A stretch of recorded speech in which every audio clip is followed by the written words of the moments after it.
Hello guys, welcome back to Naruto. As you can see in the picture today, let's start the story in which Indra and Azura never looked at each other directly. Even when they died, their chakra was transferred to Senju and Uchiha clan descendants. Hashirama and Madara met the same fate as their forefathers. Watch as Naruto reunites the two families and breaks the bond of hatred that afflicts the elemental nations. Please smash the like and subscribe buttons. Let's get started. Long ago, in a time forgotten by the people of the world, was an era of enduring rage and unending wars. Mankind had been cursed to fight each other in an eternal war. They fought over petty reasons, for performing horrific crimes against one another or for no reason at all other than violence and death.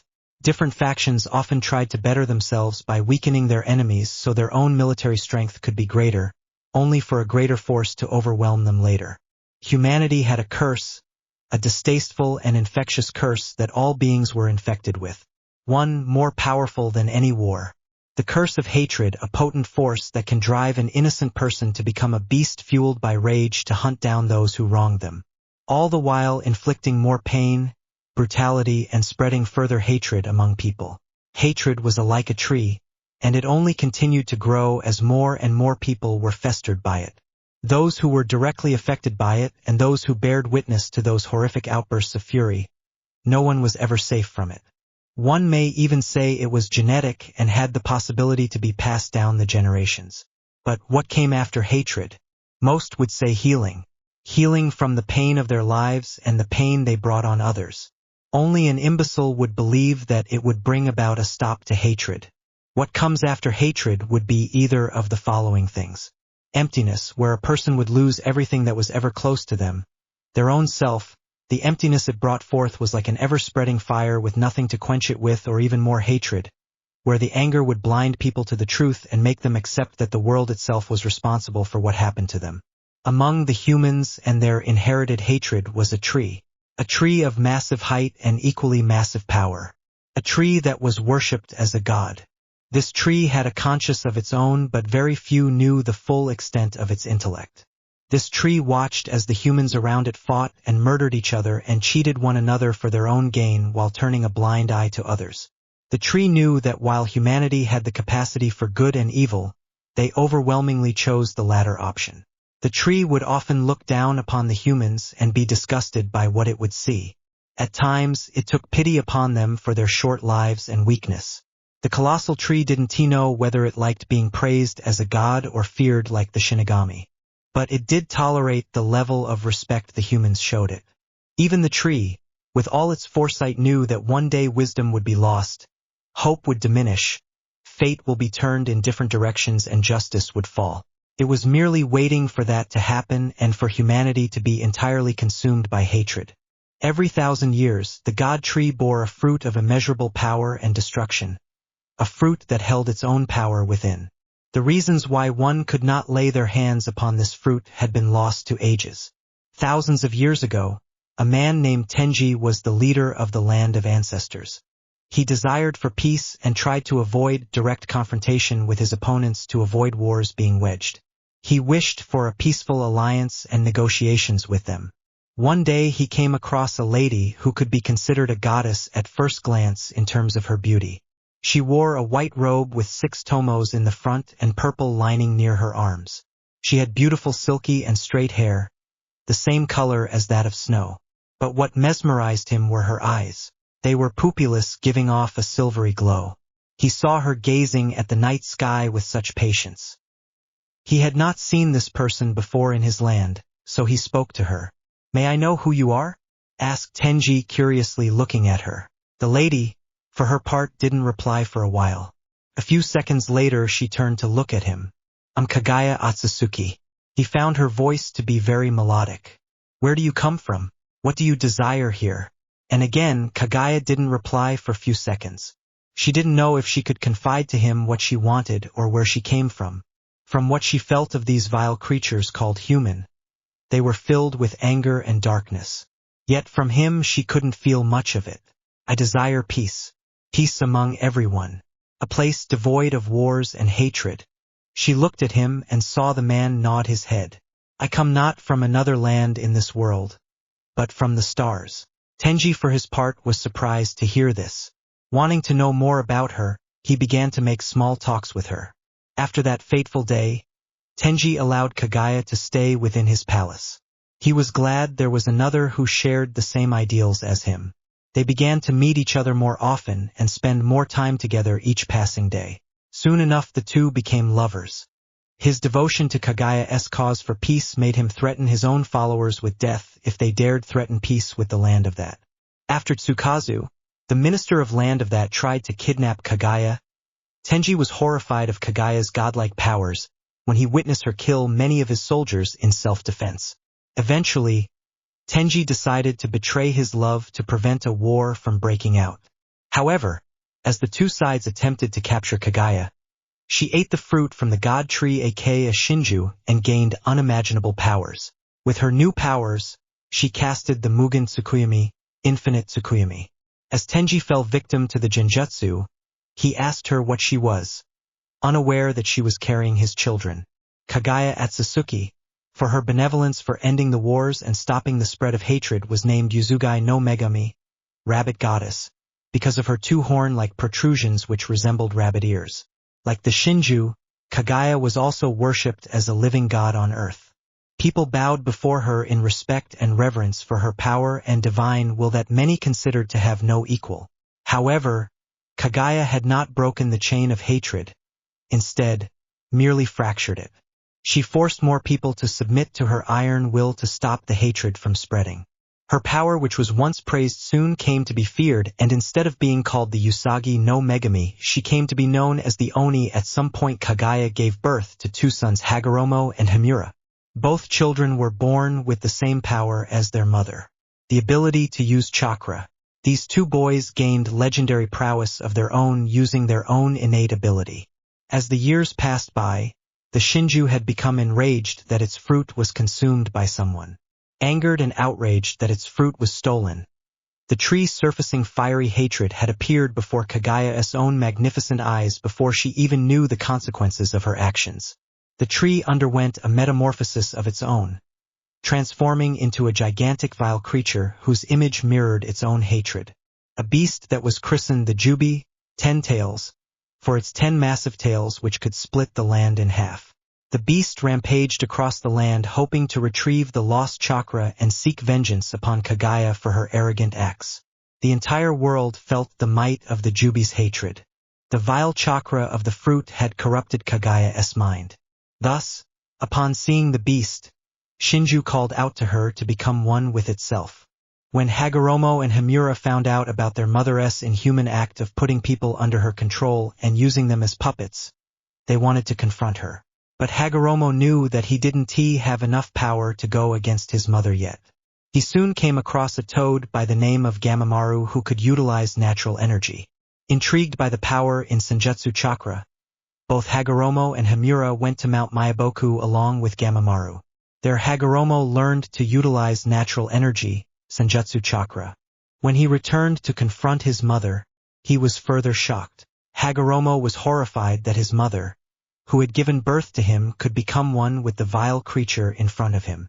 During the confrontation, Hagoromo awakened the Rinnegan, God's eyes, due to the pain of harming his brother, Himura, who was being controlled by his mother. Hagoromo was fortunate that Gamamaru had given him a tag with the kanji for heal filled with sage chakra, which he used to heal his brother from the mortal wound Himura received. Why, mother? Why would you commit such atrocious acts?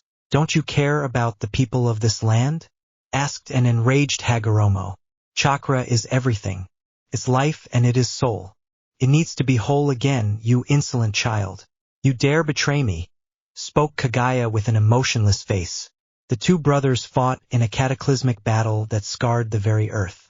The two sons with all their power had fought to the near end of their will to defeat the beast which was their mother. However, the Jubi was connected to the world just as the world was connected to the Jubi. It was basically immortal. So, if they couldn't kill the beast, then the creature had to be sealed inside a person's body so to not bring about even more catastrophe. Thus, Hagoromo sealed the chakra and soul of the beast within himself, and the body of his mother sealed off inside the moon which he created with one of his decisive move 6 paths Chibaku Tensei. The husk of the 10 tails was sealed inside the moon as well. So Hagoromo became the world's first Jinchuriki. And like his mother before him, his own power soared to new heights. He, like his mother, became a god. One even more revered than his mother, wielding the greatest weapon in the world chakra. Hagoromo, who later became a monk, came to be regarded as the Rikudo Sennin, sage of 6 paths, while his brother Hamura went to live off his life on the moon where he could be close to their mother. Hagoromo created a religion, one which people would aspire to and believe in and give them hope. This religion was named Ninshu, later known as ninjutsu. He aspired to bring peace across the lands by teaching people about chakra and its uses in a tranquil manner. So, Hagoromo shared his chakra with different people who were willing to follow him in his quest to bring about a change in this world. He hoped people would connect the chakra with their spiritual energy in chakra, allowing others to understand each other. Hagoromo later in his life had 2 sons. The elder one was named Indra Atsutsuki, and the younger one was named Ashura Atsutsuki. Hagoromo knew that even with his strong physical chakra, yang chakra, he could not live very long. The reason being the extremely potent and vile chakra flowing through his chakra coils. Thus, he intended to teach his sons and his current followers, who he viewed as companions, to teach all he knew about chakra and ninshu before he could pass on the mantle to one of his sons. Indra and Ashura had a relatively peaceful childhood growing up. Ashura was extremely close to his big brother Indra, whom he idealized and hoped to become like him someday. Indra, well, you could say he was more secluded out of the 2 young children, but he still cared for Ashura a lot. When the time came, both Indra and Ashura began to learn ninshu. It was quite clear that Indra was more intellectual and more into his studies and practicing the practical aspects of ninshu compared to Ashura, who would mostly say, "It's boring. Why must I study this?" One could say Indra was a prodigy in the field of ninshu while Ashura was the complete opposite. One day, Indra created more practical uses of ninshu by stating that one can use various elements of the nature by changing the flow of chakra in their body and molding it in a different manner by going through hand seals, saru, monkey, tattoo, dragon, na, rat, tori, bird, mi, snake, ashi, ox, inu, dog, buma, horse, tora, tiger, I, boar, hitsuji, ram, yu, hare. People were extremely impressed by this discovery, and some even started whispering about Indra being the one who would carry on the way of ninshu. Although Hagoromo was pleased that his son was making progress in ninshu and extending its uses, somewhere he had a nagging feeling that Indra will seclude himself more as his prowess increases while Ashura would remain in his shadow. Still, he had high hopes from both his sons that they would do what he wouldn't be able to in his life, that is, bring about a revolutionary change in this world that will make people understand each other even better and create a world filled with love and harmony. It later became clear that Indra acquired his father's yin chakra and visual prowess, while Ashura acquired his father's yang chakra and strong body and longevity as, in the following years, Indra awakened his Sharingan, Kapi Will I, while saving his brother from a rampaging bear. Ever since Indra awakened the Sharingan, he seemed to have become more cold towards people. He started visualizing that through power, one can conquer anything and always stuck to what is correct and incorrect and abode by his rules. Compared to his brother, Ashura was not too advanced in the usage of ninshu, and he could never keep up with his brother during training sessions. Although, people did like Ashura's more cheerful and easygoing attitude, which in turn made him easier to talk to compare to Indra. One day a friend of Ashura came to him asking for his help. Ashura, my mother seems to be very ill, and the cure which I'm looking for is across the forests, and getting there through the forests will take time. You practice ninshu, yes? Could you help me out? The man said pleadingly. Ashura was considered a friendly and helpful person, thus people mostly came to him or Hagoromo when in need of assistance. Yeah, I suppose I could do that. Just wait here and watch me, Ashura said with a smirk. He did certain hand seals, and strong gust of wind was blown from the palm of his hands, which tore down a pathway to the end of the forest, making a quick way to the end. Later that day, Ashura was reprimanded by Indra on blindly helping someone without considering the matter, because the man who Ashura helped just wanted the forests cut down for his own selfish gains. Indra later locked the man in a dungeon and warned Ashura not to go near him. Ashura, being a forgiving person, went to get him out. However, when Ashura got the man out of the cave, dungeon was inside the cave, they came across Indra waiting there. What are you doing, Ashura? Did I not tell you not to go near the imbecile? Indra asked in a monotone voice, his face showing no emotion whatsoever. Nisan, we should give him another chance. Punishing someone for such futile acts is not the way. And he hasn't harmed anyone, said Ashura. It doesn't matter. What he did was against the rules and he must pay the price for it. It was said in such an uncaring manner that it made Ashura flinch. Ashura jumped in front of the man to protect him. Indra jumped towards Ashura and pushed him towards the tree. Ashura hit the tree before falling to the ground. He wouldn't admit, but his Nisan hits hard. Indra, quicker than a flash, had his hand inside the man's chest sparkling with Ration chakra. Lightning chakra. Ensign, why did you do that? Ashura was astonished that his Nisan could kill someone just like that. When Indra turned to glare at his brother, Ashura saw the 3 tomos in his eyes spinning in a threatening way.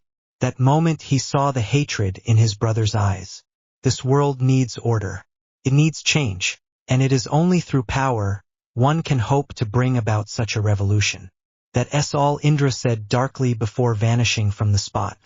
Ashura, for his part, could not comprehend why his brother started acting in an uncaring way ever since he awakened the Sharingan.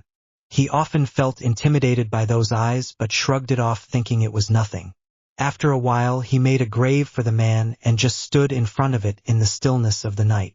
When he turned to his right, he saw his Tsunade father standing beside him. Indra has changed Ashura. His eyes are like my mother's. Those eyes give him unimaginable power. He desires order in this world and wants to do it in his way. The way he goes about Ninshu is not how I intended it to be spread. Hagoromo said with a tired sigh. After a few seconds of silence, Ashura walked away from the spot. As years passed by, it became more noticeable why Indra was hailed as a genius. He could accomplish anything with little to no effort and started living a solitary life. He primarily believed other people would merely inhibit his growth and potential. Ashura, on the other hand, could do nothing on his own.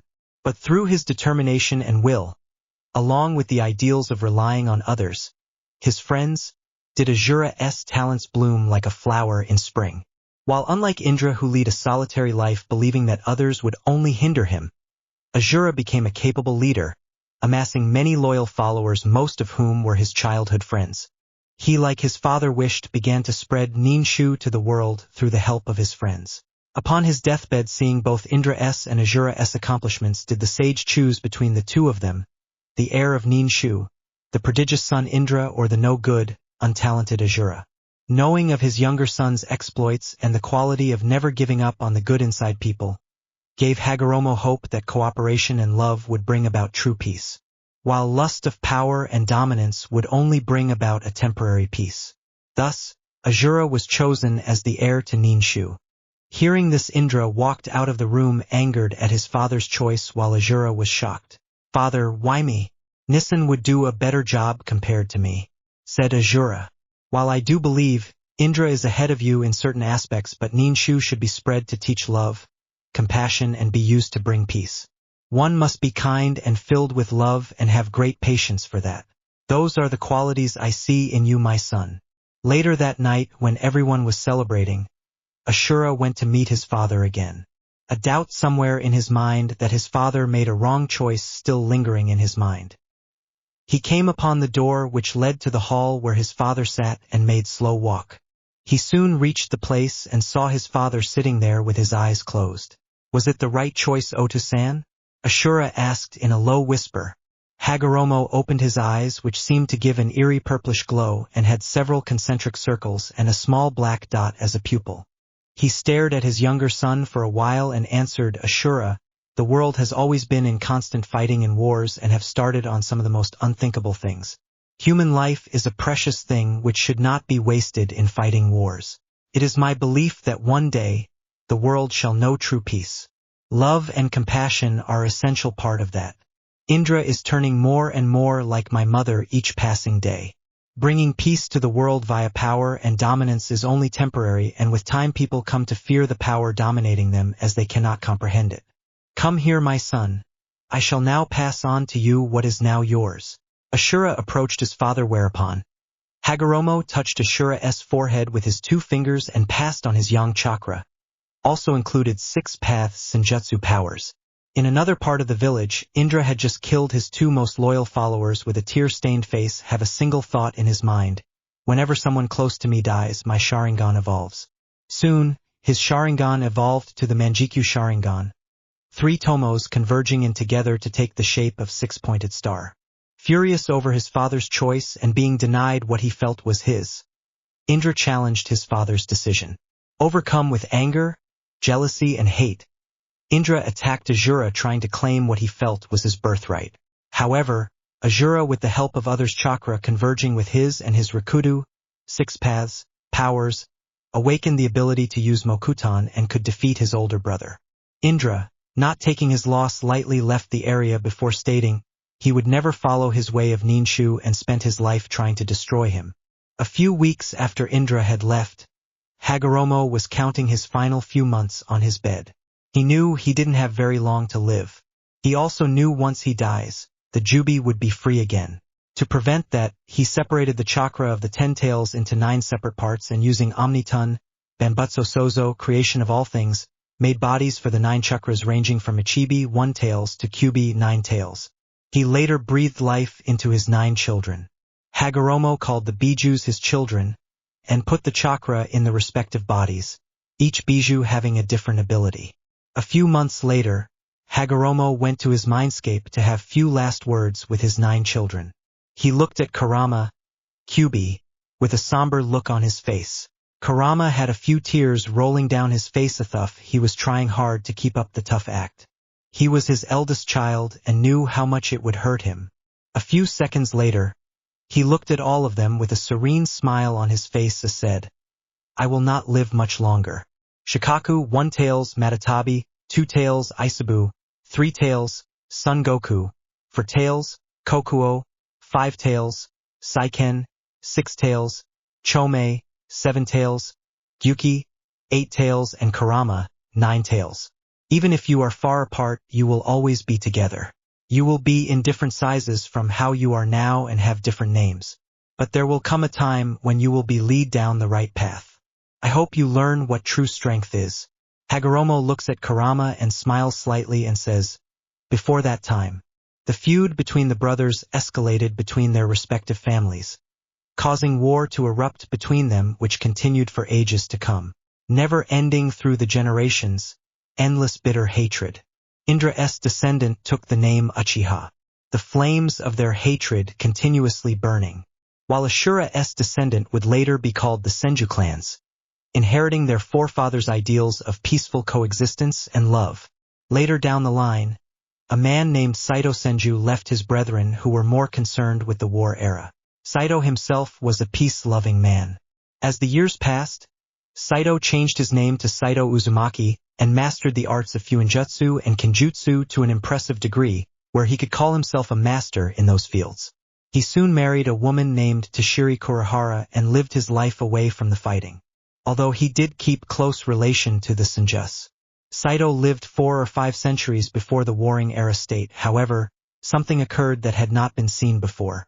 While the 2 brothers died, their chakra remained even after their bodies were destroyed, causing the brothers to reincarnate themselves into other individuals throughout the history within their descendants, fueling and continuing the brothers' bloody battle.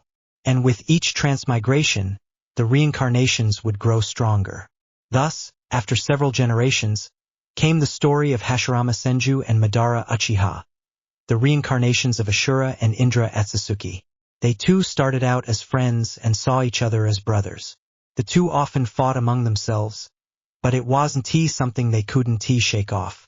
Eventually, the Senjun Uchiha clans founded Kanahagakure no Sato, village hidden in the leaves. But somewhere along the line, especially after the death of his brother, Izuna Uchiha, Madara started to see what he currently believed in was only a hollow truth. That his current belief wouldn't bring the kind of peace he and his brother wished for, and coupled with the pain of his brother's death, made his belief waver and his hatred towards the shinobi world increase. So, Hashirama and Madara battled again, continuing the feud between Indra and Ashura. Madara eventually fell in battle against Hashirama. Soon, Hashirama too succumbed to his extreme injuries and passed away. Once again, Asura and Indra would reincarnate in their descendants.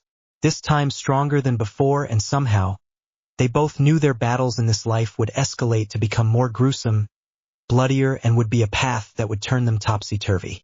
In every shinobi village, there is a reminder of their previous leaders and heroes to honor their memory and sacrifices they made to protect and defend their homes. In Kanahagakure no Sato, there is a certain mountain that shows exactly that. The mountain is called the Hokage, leader of Konoha Mountain, and in it are carved the previous and current Hokage of the leaf and portrays the faces of the legendary shinobis. Hashirama Senju, Shodame Hokuchi, was the former leader of the Senju clan, one of the co-founders of the Leaf Village and the first user of the Mokuton element. He was a caring and kind person who only wished for peace among the different lands. All the villagers had an utmost respect for him. He had married a woman named Mito Uzumaki from the Uzumaki clan, who were a sister clan to the Senju clan. Following his battle with his best friend, Madara Uchiha, and during one of the many wars that were raging during the revolutionary era, Hashirama had developed mortal wounds that rendered him unable to fight. Due to his weakened state, he had to pass on the mantle of Hokage to his brother, Tobarama Senju. He was at the time of his death, a shell of his former self. But even now, about 5 decades after his death, he's still remembered by everyone in the village as one of the greatest Hokages to have ever served Konoha. The second face belonged to Tobarama Senju, Naidame Hokage. He was Hashirama's younger brother and became Hokage shortly before his brother's death. He too was an exceptionally strong shinobi. In fact, each of the Hokage were hailed as the strongest shinobi of their time.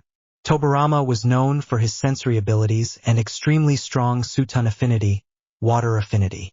It allowed him to use high-rank Suitan techniques in places without any water source by condensing the water molecules present in the air. He lost his life fighting in the First Shinobi World War. But before his death, he appointed Hiruzen Sarutobi, one of his students, as the Sandame Hokage. The third face on the monument was of Hiruzen Sarutobi of the Sarutobi clan, known for their monkey summoning and extreme skill in taijutsu, hand-to-hand combat. Hiruzen is currently around 41 years old. He's one of the most powerful shinobi in the village, but in his prime, he was given the moniker of Shinobi no Kami, mostly because of his proficient skill in taijutsu and his ability to use all forms of chakra nature that allowed him to use a wide range of elemental ninjutsu. Hiruzen is the current leader of the Leaf Village. It was a time of recuperation among the great 5 nations: Fire, Wind, Water, Earth, and Lightning Nation. The Third Great Shinobi World War had ended a while back. Even though there weren't any more battles taking place among nations, they were still weary of each other and were keeping track of other villages' rate of progress. Nations were left winded and were severely weakened as most their shinobi had perished fighting for their nation/village. Although one could say it was Iwagakure no Sato and Kirigakure no Sato who had suffered the most among the great 5 nations. Iwagakure because of a man who showed unparalleled battle prowess in the age of this war, and one who single-handedly won his nation the war. This man was Konoha no Kurwasenko, Yellow Flash of Leaf. Among his peers he was called Minato Namikaze. He stands at an even height of 6 feet. His hair was golden blonde, which was rare no matter which country you were in. The hair was spiky and went down to his shoulders. 2 large bangs framed his face, while several smaller bangs hovered just a little over his eyes. His eyes were a mix of violet and blue, although it mostly looked violet in color. Holding up those bangs was a Hitai 8 with Konoha leaf symbol on it. The tie itself was blue. His clothing consisted of a pair of blue shinobi pants, which were wrapped from mid-calf in white bandages that went into a pair of black combat boots. His shirt was blue and covered his whole arms and skin tight. Over it he wore a jounin flak jacket. Now Kirigakure no Sato seemed mostly neutral in the war and played their cards when they felt it was plausible. They didn't lose much of their shinobi unlike the other nations. However, they did lose their bijou, tailed beast Sanbai 3 Tails, to Konoha in their attempt to set the bijou free inside the Leaf Village. Kirigakure is now only left with Rokubi 6 Tails, which is sealed inside Yagura. Even though the cards were stacked against Kanahagakure no Sato, they emerged victorious in the Third Shinobi World War. They were put against Kumogakure no Sato, Iwagakure no Sato and Kirigakure no Sato, and yet they fought to keep their nation safe from harm. Konoha always believed in the phrase, Hai no Ishi, will of fire. It is their belief that one must possess the Hai no Ishi to feel the need to protect their home and precious people, which in turn brings out their latent ability to surface. The shinobi of Konoha fought together, bled together, and emerged victorious together at the end of the gruesome war. A couple of months after the Third Shinobi War, when the situation around the different villages had cooled down a bit, Sandaime Hokage Sarutobi Hiruzen stepped down as Hokage to pass on the hat to his successor, Minato Namikaze, who was chosen as the Yondaime Hokage, fourth Hokage. Minato was beyond glad. He had achieved one of his dreams, of being able to lead his village as Hokage one day, and another one would be coming true too in the coming months, of starting a family. Kushina and he married secretly earlier, when the war was still on. Their wedding gathering was kept to a bare minimum. Hiruzen, Bawako, Jiraiya, and Tsunade being the only one. A month ago, Kushina had informed him that he was going to be a father. Words couldn't explain how happy he felt at that time. Being an orphan himself, he understood the value of family. Everyone felt it was time for Sarutobi to step down as Hokage. Even though he was one of the strongest shinobi in the elemental nations, it was obvious the job was demanding a lot of him. Leading your village to victory in two great shinobi wars as Hokage was not an easy job. Sarutobi still grimaced at many of his failures during his time as Hokage. The fate of the Uzumaki clan as such.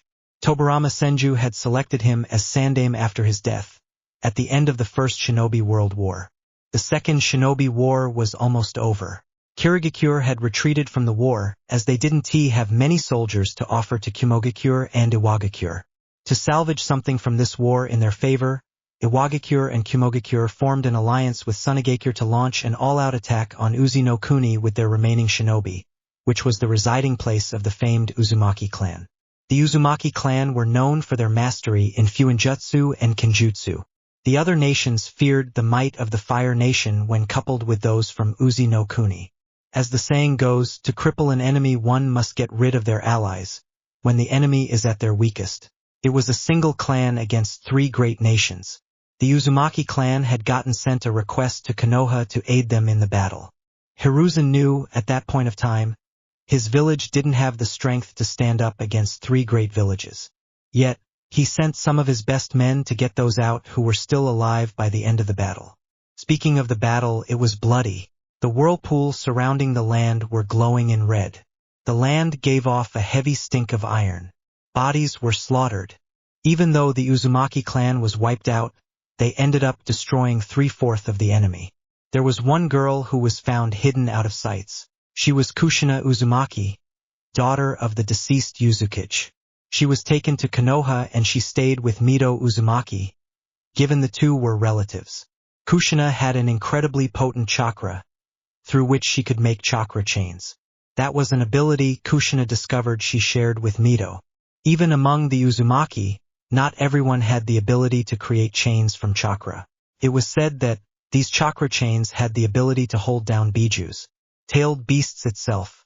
Hiruzen did everything he could to make sure Kushina had a normal childhood in Konoha. For a child to witness the horrors of a war is never a pleasant thing. Mito, who was the Jinchuriki of the Kyubi no Yoko, in her old age had to pass on the Kyubi to Kushina. It was not because she wanted to. It was out of necessity, and only an Uzumaki could contain the great beast. Thus, Kushina Uzumaki became the second Jinchuriki of the nine-tailed demon fox. He grimaced again thinking about Rin no Era and Naruto's fate. She was a student of Minato. She had an average height, one of the most beautiful brown hair, and a single purple stripe on each cheek like that of the Inuzuka clan. She was in a genin team with Kakashi Hatake and Obito Uchiha. Although Kakashi showed a cold demeanor to almost everyone after his father, Tsukumo Hatake's death, he tried to get along with his team. Rin was sort of the moderator of the team. She kept Kakashi and Obito in check whenever they got in a fight. Even though Rin wasn't a frontline fighter like her teammates, she excelled in medical field. She and Kakashi got closer after Obito's untimely death during their first C-rank mission on Canopy Bridge at the end of the Third Shinobi War. It was that mission that gave rise to Sharingan no Kakashi. Obito, during his final moments, gave his newly awakened Sharingan to Kakashi as a gift for his promotion to Jounin. To make sure she did not have to witness another death of one of her colleagues, she worked hard day in and day out to improve her medical ninjutsu. Hiruzen still remembered Rin asking him if Tsunade would be returning to village anytime soon, as she wanted to further her studies under Tsunade if she agreed to help her. When the Third Shinobi War was its end, Kirigakure kidnapped Rin from within the Leaf Village. She was made into the Sanbai Jinchuriki with an extremely weak seal which would release the Sanbai once she's within the Leaf Village and eventually kill her.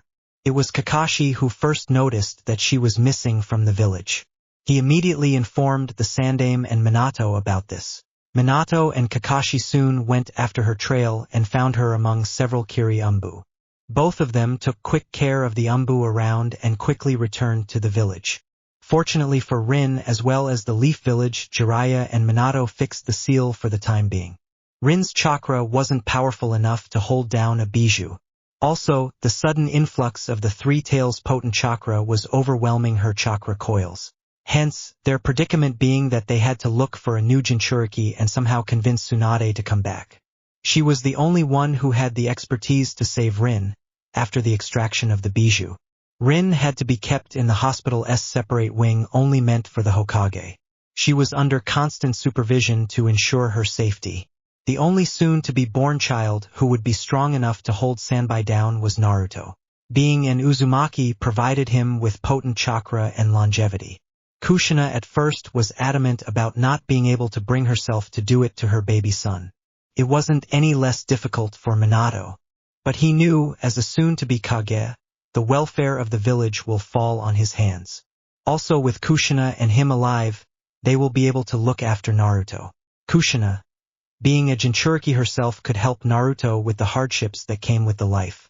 Thus, after many arguments and stating the pros of making their son the Sanbai Jinchuriki, Kushina agreed to it. Minato planned to use the Hack Fuin 8 tetragram seal for the sealing of the Three Tails. The only people aware of this situation were Minato, Jiraiya, Sandaime, Kushina, Kakashi, and the three elders of Konoha, them being Danzo Shimura, Hamura Mitokado, and Koharu Udatane. For months after Minato was chosen as the Yondaime Hokage, and because of the end of Third Shinobi War, a temporary peace had prevailed across different villages. The populace of Konoha seemed pleased and safe with Minato as their Hokage. They knew he would protect them from all uncertainties. The civilians and ninja alike went as far as to claim Minato as the greatest hero the Hidden Leaf Village had seen. He was the first shinobi in the elemental nations to be given the SS rank status and a flea on sight order. He was also able to convince Tsunade to return to village. When Minato explained the situation to her, she couldn't bring herself to say no to him, looking at his pleading face and the predicament he and his family was in. Jiraiya, too, stayed more in the village to have a regular check on Rin's seal and because of Tsunade, Minato, and Kushina. For months later, in the past 4 months, a lot had changed in the Konohagakure no Sato. Since Minato's ascension to the Hokage position, he had taken control of the Shinobi and Civilian Council in his hand. No council could act without his knowledge, nor could they hold any meetings in the council chamber without alerting him regarding the issue at hand. Only in case of war will the Shinobi Council gain complete autonomy of making any decision concerning the welfare of the village. The Civilian Council, though they argued against that, begrudgingly agreed upon being reminded who the leader of the village is. The medical facility of the village had vastly improved since Tsunade had taken control of workings of the hospital. Her apprentice Shizunate Kato had helped her immensely in this aspect. She was glad her suggestion of 1 medic per team was authorized by Minato. This would increase the survival rate of the shinobi during missions greatly if the medics are trained accurately. She had started a program of selecting young genins who had good chakra control to be taught in the arts of medical ninjutsu. Rin's condition, although it was still fragile, seemed to be more stable since Tsunade took charge of her health. She had to apply healing chakra over her chakra network daily to keep the stress of Sanbai's potent chakra to a minimum. The guards were still posted outside of Rin's room in case of an emergency. Kakashi too had changed from his cold demeanor towards everyone. He had joined up in ANBU now, seeing as his team was no more. he started appreciating his comrades more. Though he wasn't sure whether to be thankful for the cause of this change. He had lost a lot in life. From his father committing seppuku suicide, to one of his teammates / now closest friend dying and now another on the verge of dying. Kakashi was glad to have found a father figure in his sensei. Minato and Kushina were both close to Obito, Rin, and Kakashi. Obito's death had saddened them both, and now seeing Rin in her current condition didn't make situation any easy for them. Kakashi knew Minato was going to have a child soon, and the decision of the three tails to be sealed into him. He vowed to himself to look after the kid and help him guide along the right path. Kakashi was also glad to have little brother figure soon in his life. Night of October 10th, Jiraiya, Minato, Kushina, Tsunade and Hiruzen were inside Hokage office. There were seals glowing around the room, alerting the people in the room of the fact that they were not going to be disturbed or overheard. Minato was sitting behind his desk with Hiruzen standing next to him. Kushina was sitting on a nearby sofa along with Tsunade. Jiraiya was standing in a corner across the room. The last few months had also taken its toll on everyone. Kushina was suffering from exhaustion during pregnancy. She was constantly worried about her seal which held the 9 tails and about the sealing of the 3 tails into Naruto. Minato was working constantly as well along with Jiraiya to ensure the 9 tails didn't break free during the child delivery and the sealing of the 3 tails. Jiraiya stood looking at the people in the room. He sighed knowing that his apprentice was worried. Even he was. Until the ordeal of Naruto's birth and the sealing of Sanbai was over with, none of them could act naturally. He often took care of Kushina at her house when the others were busy with their work. He really thought of her as a daughter now from these last few months. Minato and Kushina even asked him to be the godfather of their kid. He was of course happy to accept.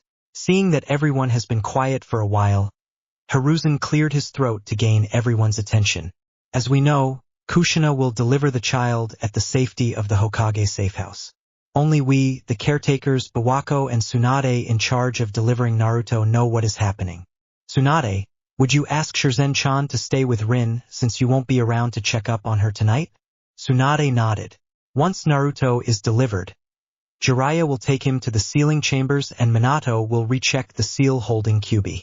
Later, Minato will get Rin to the sealing chambers, where the 3 tails will be safely transferred to Naruto. While the sealing will take place, Shizen-chan will look after Kushina and Tsunade will be alongside Rin to ensure her safety after the extraction of the 3 tails. Does everyone understand?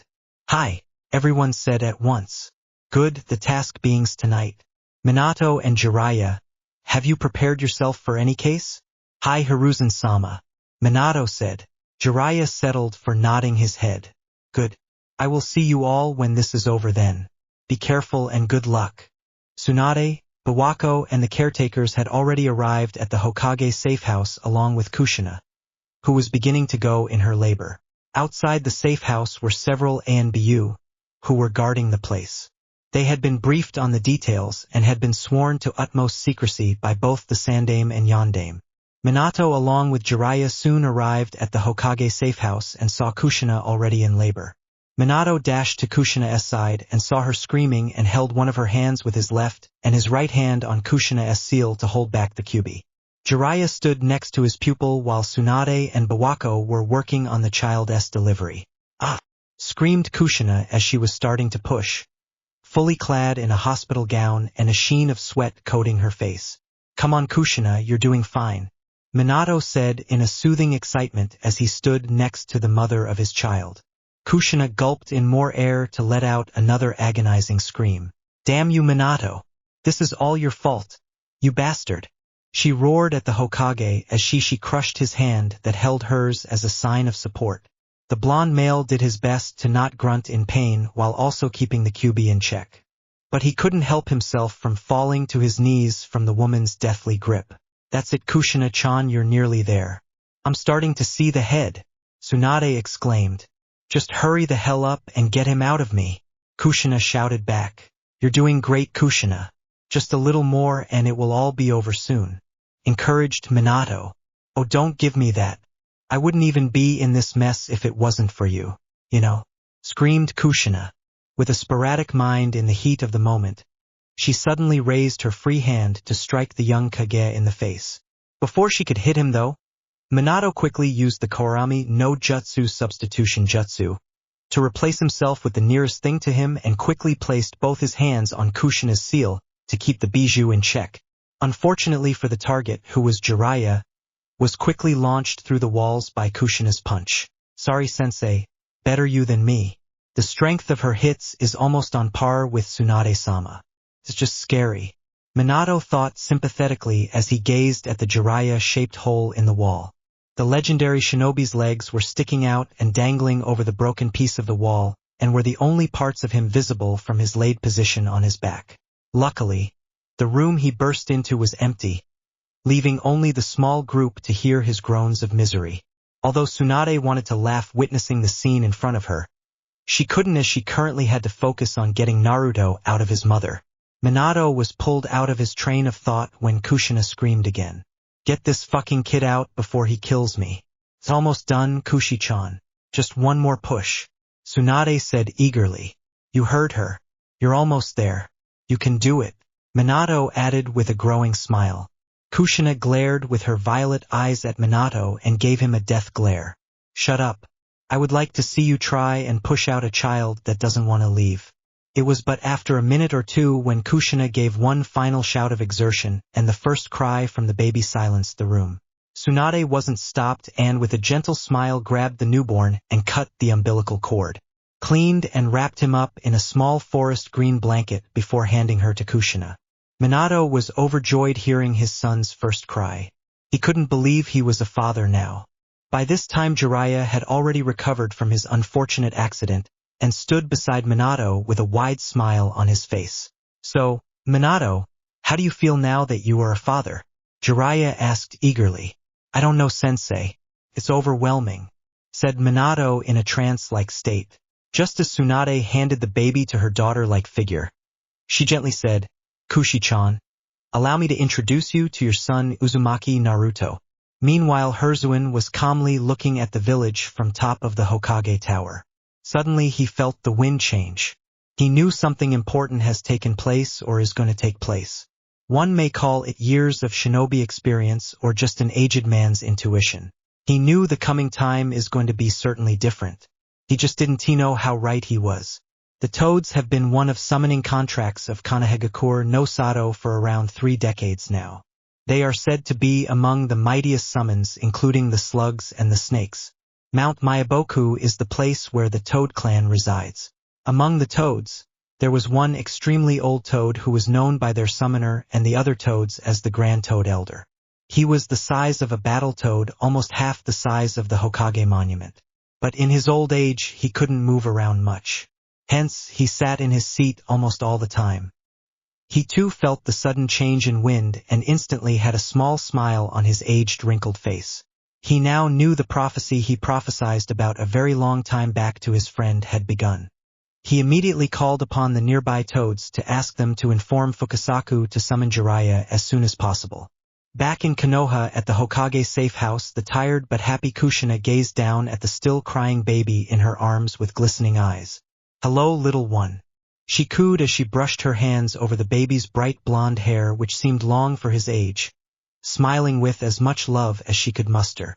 Soon Naruto stopped crying, as he looked up to his mother to show his curious and mesmerizing violet eyes.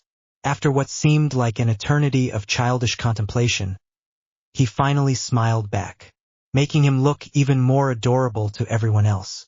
Look, his eyes are violet just like Minato and Kushina, although he has Minato's hair and face. He's almost like a mini Minato, Jiraiya said with a chuckle. Yes, but it looks like he has Kushina's nose, chin and ears. His skin tone is even a lighter shade like Kushina's and his eyes are the same shape as hers. Oh, and look at those whisker marks. Tsunade almost squealed at the end out of pure adoration towards the adorable baby Naruto. He is, isn't he? Kushina whispered more to herself. She couldn't keep the smile from her face as she took in every detail of the baby. In her mind, he was the most adorable thing she had ever seen and most probably the most beautiful entity. Don't you agree, Minato? Kushina asked without looking away. Definitely, and when he gets older he'll be popular with the ladies. Minato chuckled with a slight gleaming gaze. Chin. Like those hussies have a chance with my Naruto-chan. Let them try and sink their claws in my baby.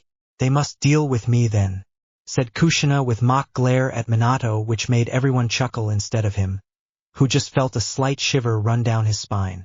Minato slowly kneeled and touched his son's face and kissed him on the forehead, making him gurgle. He then looked Kushina straight in the eyes with a loving gaze and said, "Thank you, Kushi-chan. He's the most beautiful thing we have ever done together. And I promise, I shall protect our baby boy and you with all that I have in me." Suddenly there was a puff of smoke and Fukasaku was standing on Jiraiya's shoulder. He looked around where he was and his eyes fell on Naruto's smiling form still looking around curiously. Is he the child Great Toad Elder was talking about? Fukasaku thought, and then tried to get a sense of his still undeveloped chakra coils in the baby's body using senjutsu. Astounding. The potency of his chakra which is going to be formed will be unimaginable. Fukasaku thought, amazed. What are you doing here, Fukasaku-sensei? Jiraiya asked. Oh, Jiraiya-chan. The Great Toad Elder has summoned you, and it's important. It's about the prophecy, Fukasaku said, finally taking his eyes off Naruto. Naruto, meanwhile, was looking at the talking toad in a very manner and gurgled as if trying to laugh. Now? Do we really have to go now?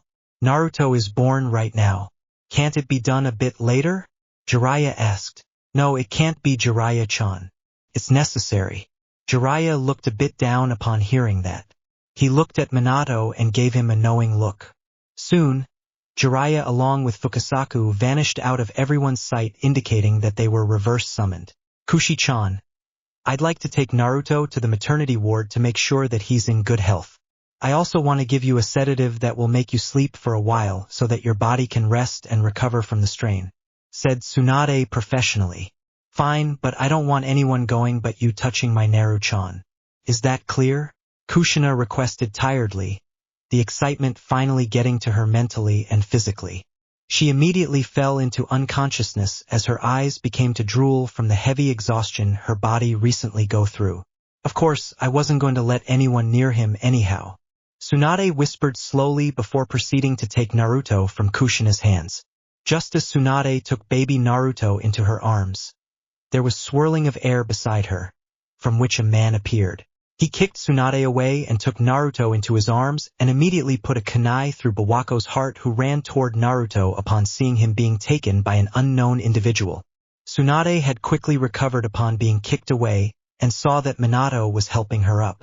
Screams ran through the room as the pair saw Bawako and the caretakers fall to the ground around them. Minato and Tsunade finally saw a man now standing in Tsunade's previous place. An orange mask on his face and a black cloak over his body. He held Naruto in his arms, who was crying hysterically, with a kunai ready to kill him too. Naruto! Minato and Tsunade shouted. Meanwhile, in Mount Myaboku, Jiraiya, along with Fukasaku, who was now standing on the ground beside him, were now standing in the sacred land of the toads. In front of Jiraiya, there were several statues of toads which seemed to be made of stone.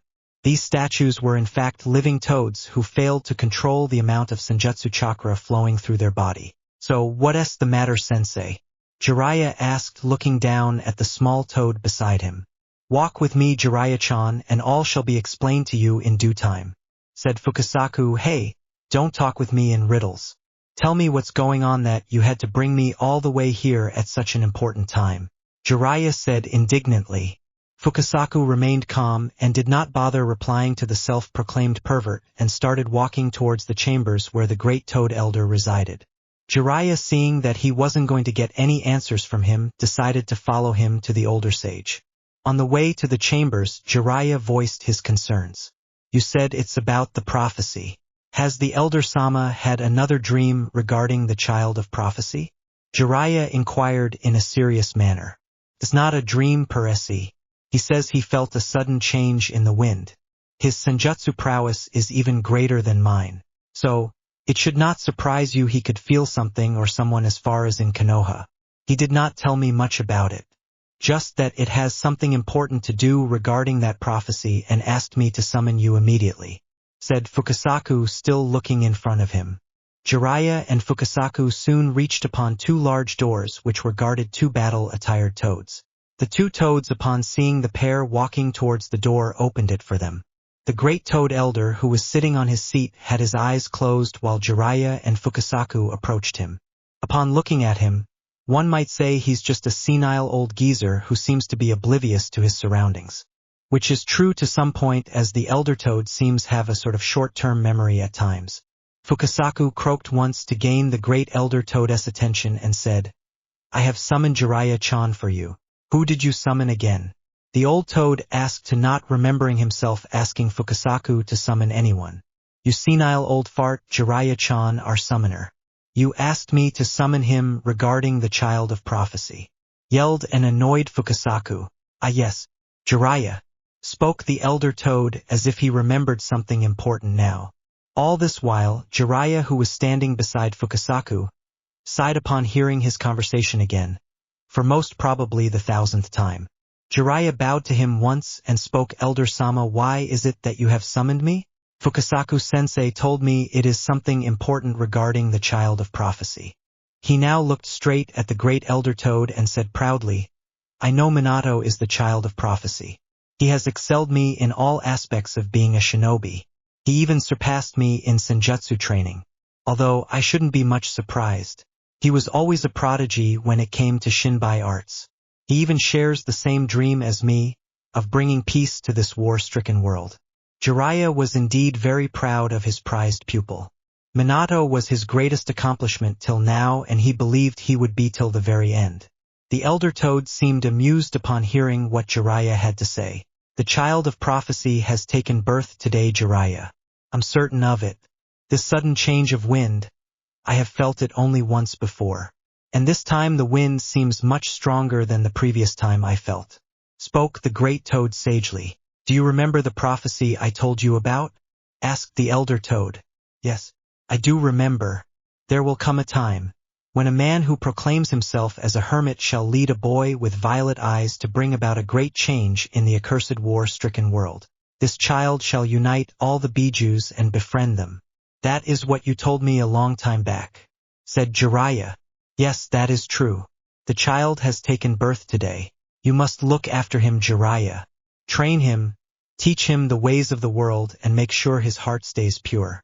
The child shall be the guide that will lead this dark world into the light," spoke the great elder toad, looking at Jiraiya.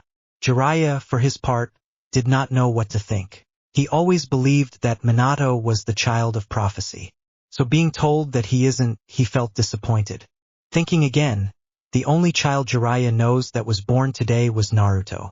Jiraiya now felt surprised finding out that Minato's kid is to be the one to become the light in the dark.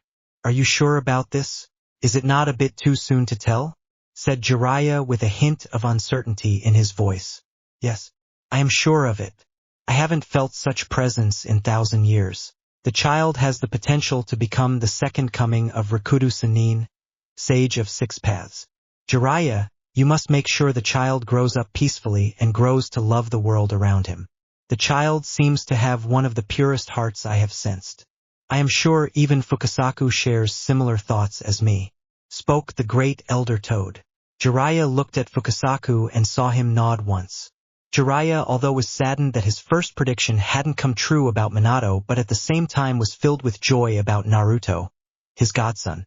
He vowed to himself to be there for Naruto, look after him like his own grandson, and teach him the ways of the shinobi.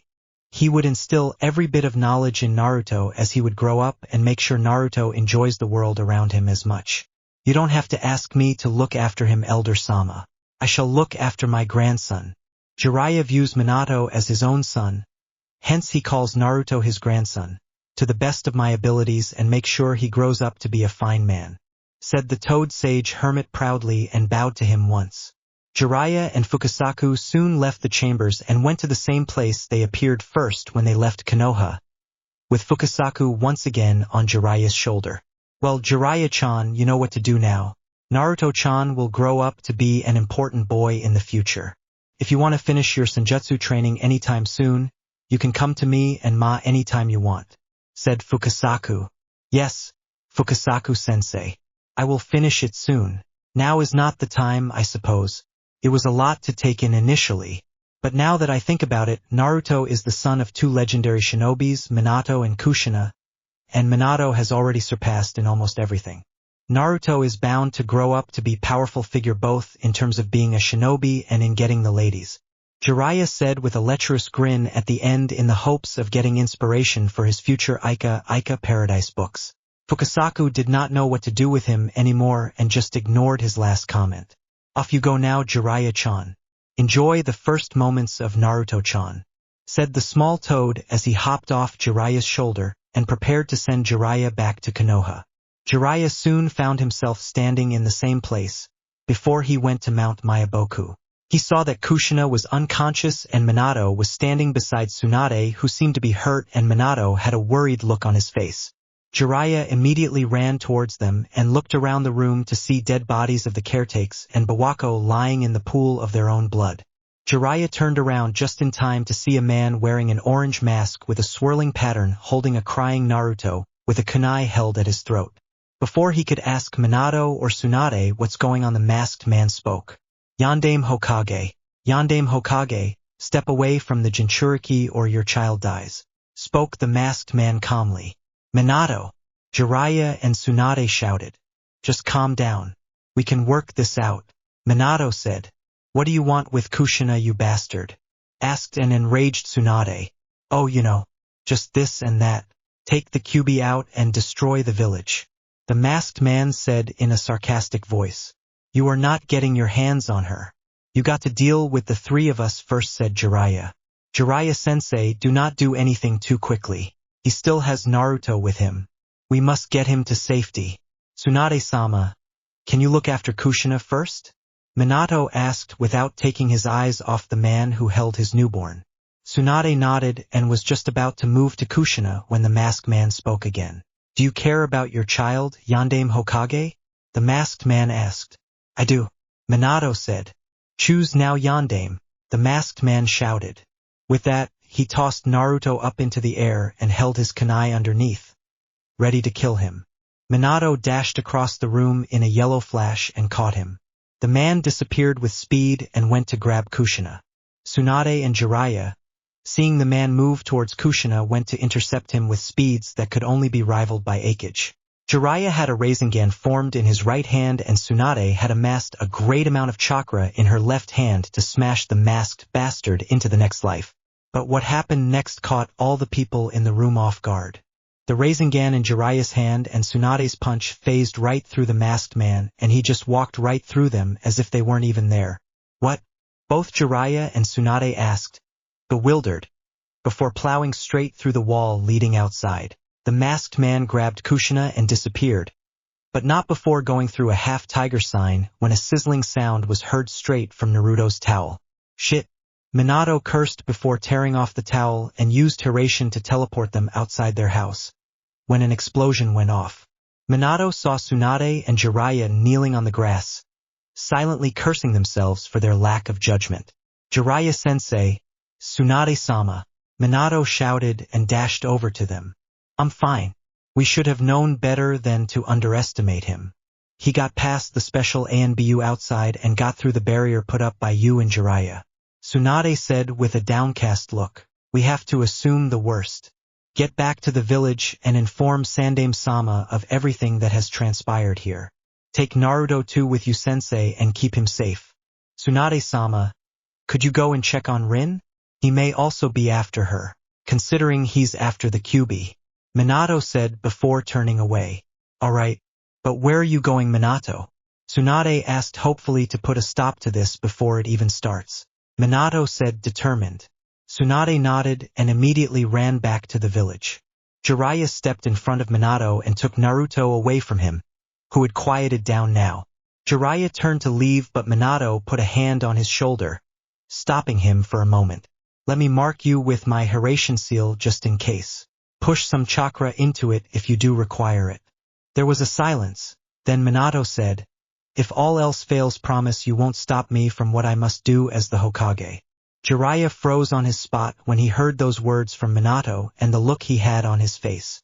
Jiraiya knew it all too well, that look on one's face. Jiraiya also knew that he was a tad bit afraid now. He was aware Minato was plenty strong, but you never know what may happen in the heat of the moment and what actions one may be forced to take depending on how dire the situation might become. Jiraiya had always looked at Minato like his own son, and these past few months had only strengthened their bond, and he hoped everyone remained safe after tonight's ordeal was done with. Jiraiya looked at Naruto, then at Minato and said, "I won't get in your way, and I will be the godfather that Naruto needs and make him into a fine man." Minato nodded and disappeared once more in a yellow flash. Jiraiya sighed and put Naruto down next to him. He went and bit his thumb, putting blood on the palm of his hands and going through hand signs and slamming his hands on the ground while saying, "Kuchios no Jutsu." There was a large cloud of smoke and Jiraiya was now standing atop a giant toad with Naruto in his arms again. The toad had a tanto on his side and was smoking a pipe. He also had a jacket on him. "Jiraiya, why did you summon me?" "No time, Gamabunta. The Kyuubi is about to be released. We have to reach the village fast, inform Sarutobi-sensei and get Naruto to safety. Let's go," Gamabunta said with a hop, taking off a long distance, trying to reach the Hokage office within Konoha as soon as possible. Minato soon appeared in the safe house which he had informed Jiraiya about a long time back and grabbed his trademark Yondaime Hokage robes hanging off the wall. He then grabbed a full set of tri-pronged kunai and geared up. He checked himself over to make sure he was ready for what he was about to do and what he might have to do if the situation got out of hand. This wasn't supposed to happen. I don't know how it turned out like this. Naruto should have had a normal birth and then Kushina, Naruto and I were supposed to live normally. Guess it wasn't written like that. No, I must not think like that. I can still save Kushina and my village.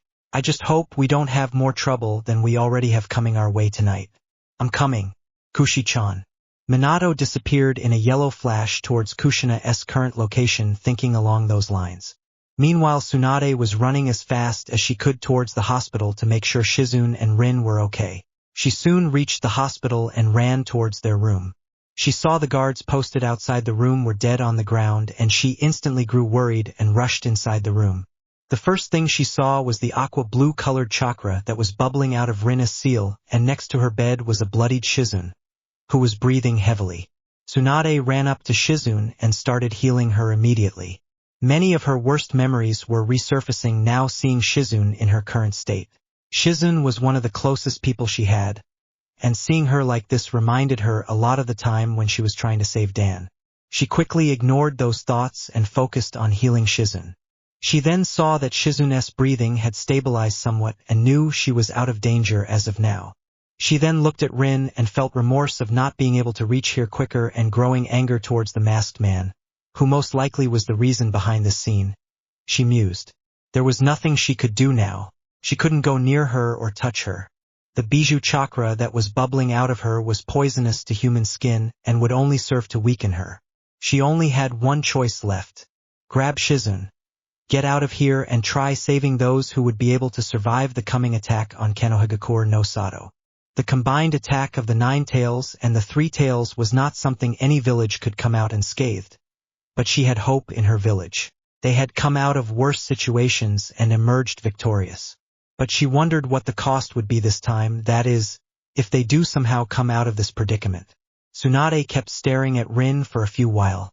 Looking at her, she assumed it would still be a few minutes before the seal set by Minato and Jiraiya would break and release the Sanbai into the village. She picked up Shizune and jumped through the open window and went to a slightly far away area, away from the center of the village, where she can treat the younger girl properly.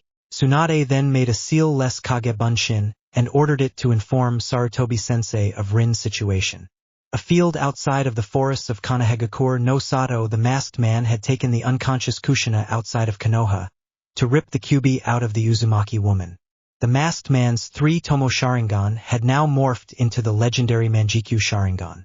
It is true that the Manjikyu Sharingan has the capability to put the 9 tails under its genjutsu, but having the capability doesn't mean everyone can do it. One needs immense mental fortitude and strong in chakra to able to pull off such feat.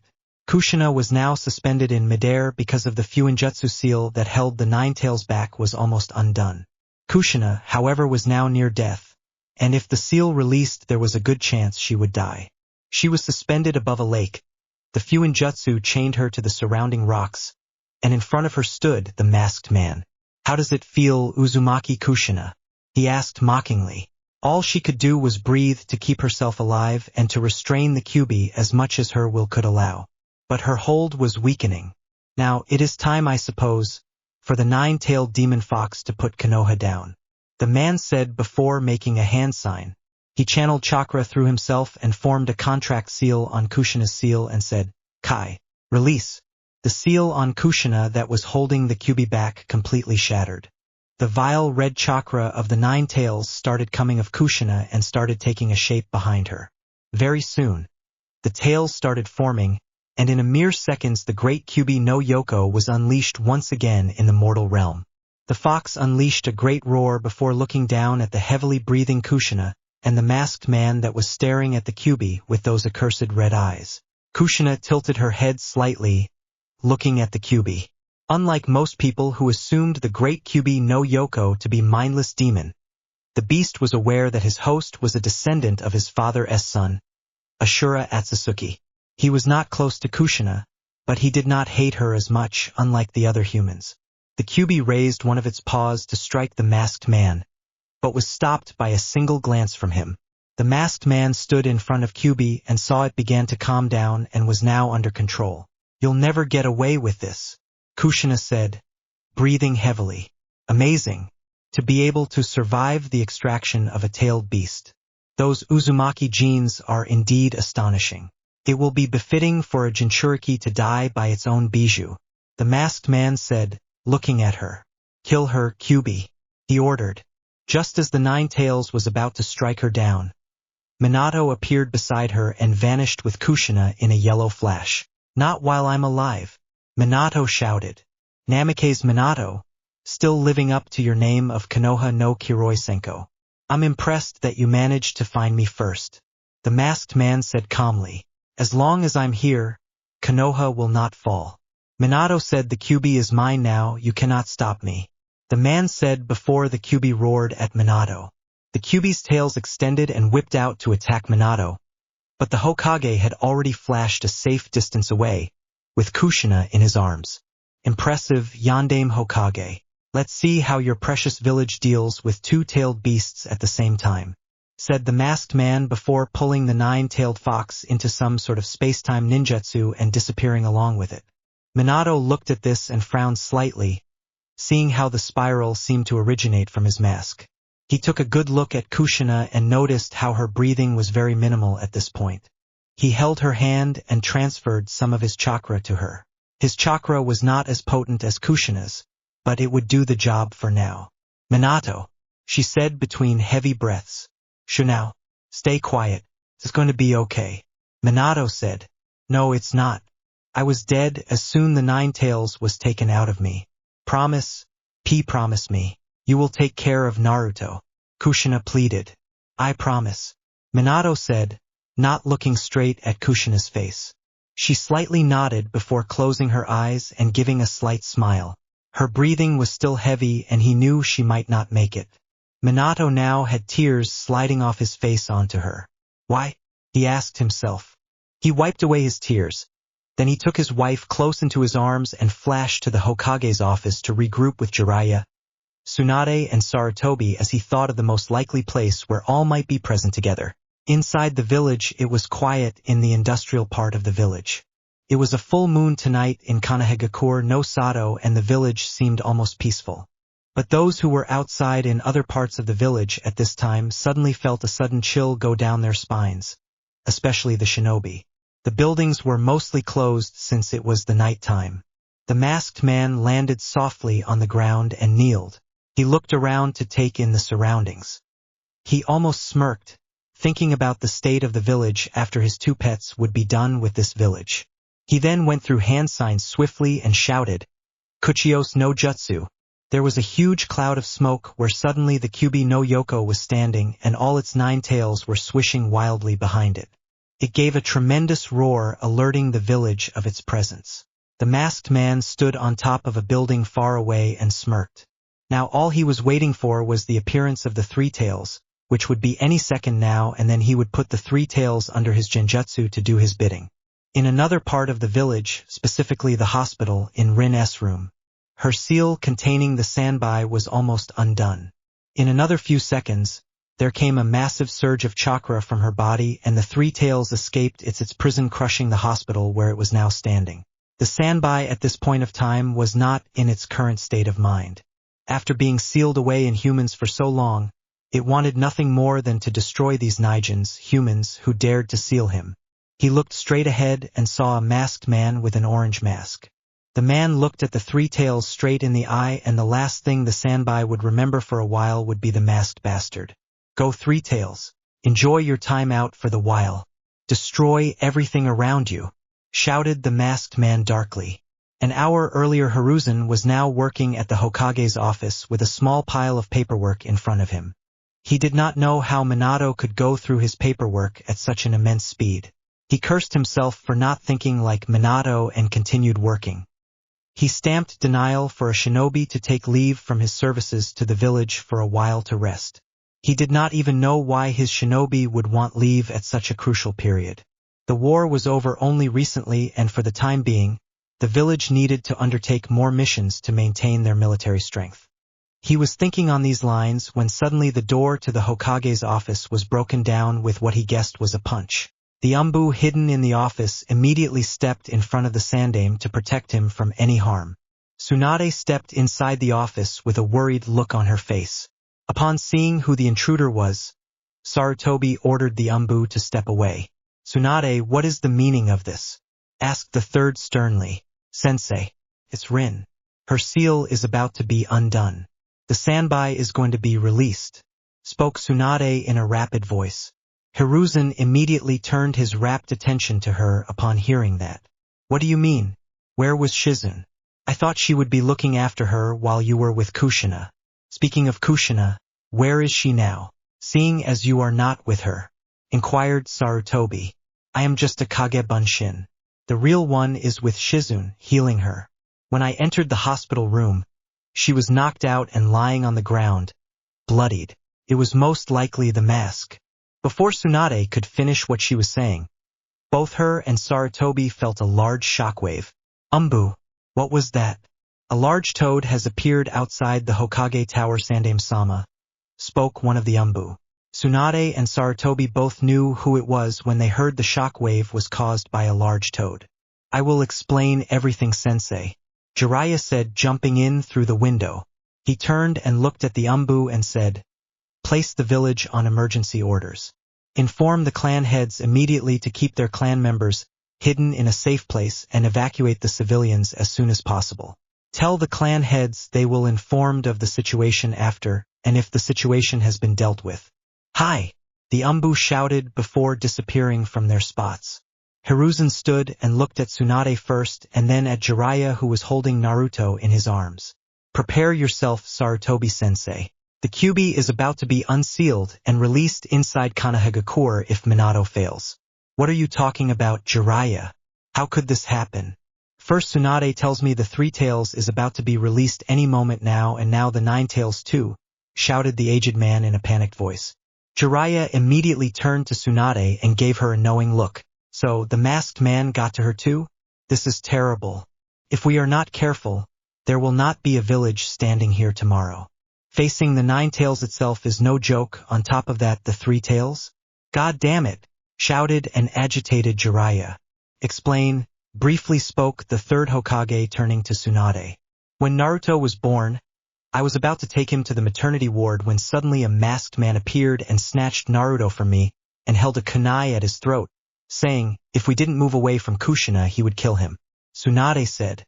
"Did either you, Minato, or Jiraiya try to apprehend him?" "We did, but all our attacks phased right through him. It was like he wasn't even there to begin with." Jiraiya spoke now. "We are sorry, Sarutobi-sensei.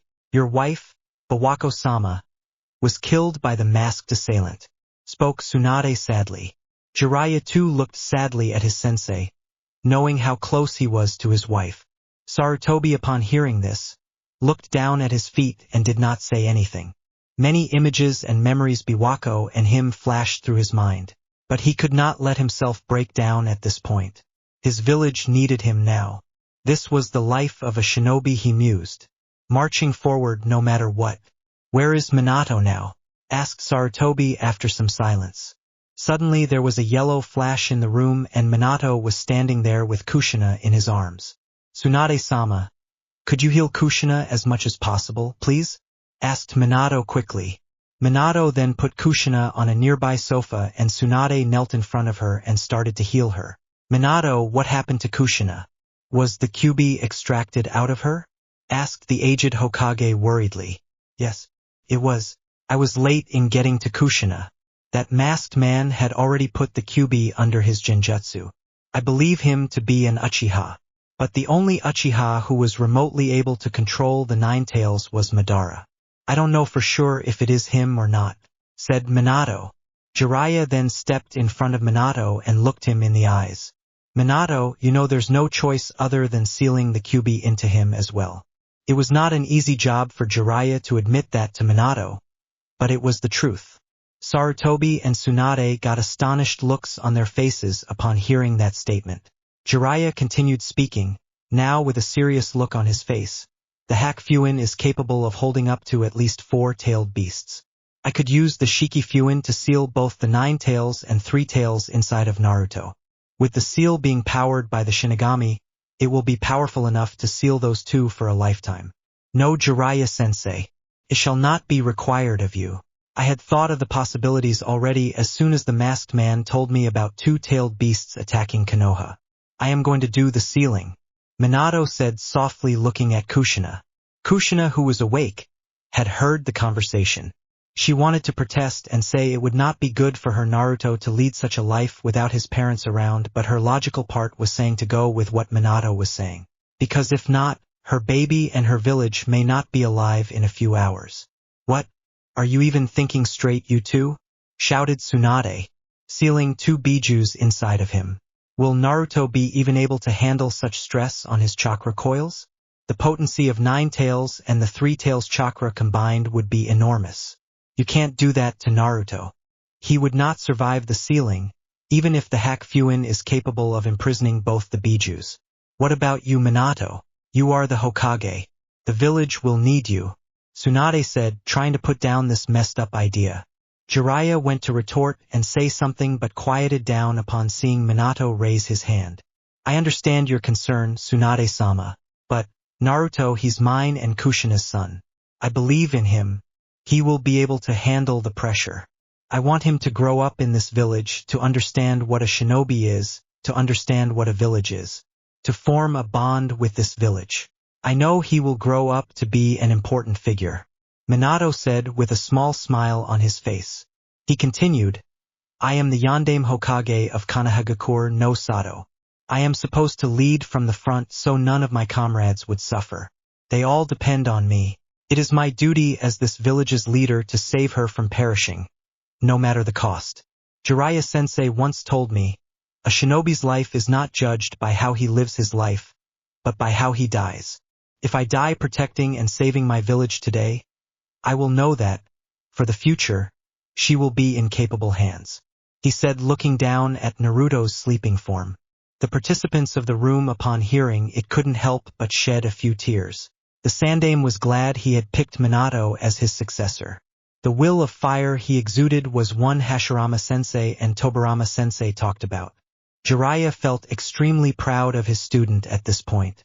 Although he was bitter that he wouldn't see his student alive much longer, he couldn't help but feel proud of the decisions Minato has made up to this point. Tsunade wanted to yell at him, but stopped when Kushina pressed her hand with her own and gave her a look saying not to say anything. Kushina herself had tears flowing out her eyes. Minato-kun, Kiemi Naruto. I want to hold him close to me for some time, Kushina said in a soft voice. Tsunade had healed her internal injuries as much as she could, including her chakra network. Although Tsunade knew, if she were to use her chakra for prolonged time, she would not live to see another day. Minato slowly took Naruto from his sensei and for a while just looked at him. Naruto soon opened his eyes and looked at him with those curious innocent violet eyes and yawned in his arms, making him look even more adorable. He felt his resolve weaken to sacrifice himself for the village and his son, but he knew he had to do it, if he wanted his son and the village to have a future. He then placed Naruto in his wife's hands. Naruto seemed to recognize Kushina and Tsunade, who were looking at him with somber looks. He put out his tiny hands forward and held a few red locks of Kushina's hair, which made the Uzumaki woman smile a bit. Tsunade then went closer to Naruto and kissed him on the forehead and whispered, "Don't worry, Naru-chan. You will have a wonderful life ahead. I will make sure of it." Naruto seemed to gurgle a bit upon hearing that. He yawned again and closed his eyes slowly. Jiraiya, Hiruzen and Minato smiled upon seeing the interaction between the three. After a short silence, Hiruzen cleared his throat to speak. "If that is what you wish, Minato, we need to form an immediate plan of action to deal with the two bijus. I don't think we have much time," said Sarutobi. "I will go deal with the masked man to free the Kyuubi from under his control. Sarutobi-sama, would you and the other shinobi be able to push the Kyuubi out of the village and hold him down for a while?" Hiruzen nodded, listening to Minato. "Tsunade-sama and Jiraiya-sensei can handle the Sanbai in that time. After the masked man has been dealt with and I appear before the Kyuubi, Hiruzen-sama will go join up with Jiraiya-sensei and Tsunade-sama. I shall mark all of you with my Hiration marker. I will teleport with the Kyuubi once it's freed from the Genjutsu to the outside forests of Konoha, and I shall then summon you three while you are holding down the Sanbai to the Kyuubi's location. My Kagebunshin will take Kushina and Naruto there in advance. Kushina will be able to hold down the Kyuubi and the Sanbai with her Kongo Fuso chains once she has recovered enough for that.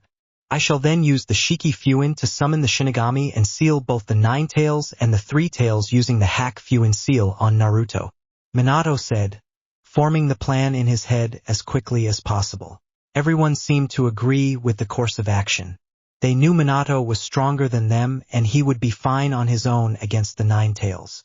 Minato then looked at Jiraiya and said, "Sensei, when the time comes, I want you to help him master the Nine Tails and Three Tails chakra.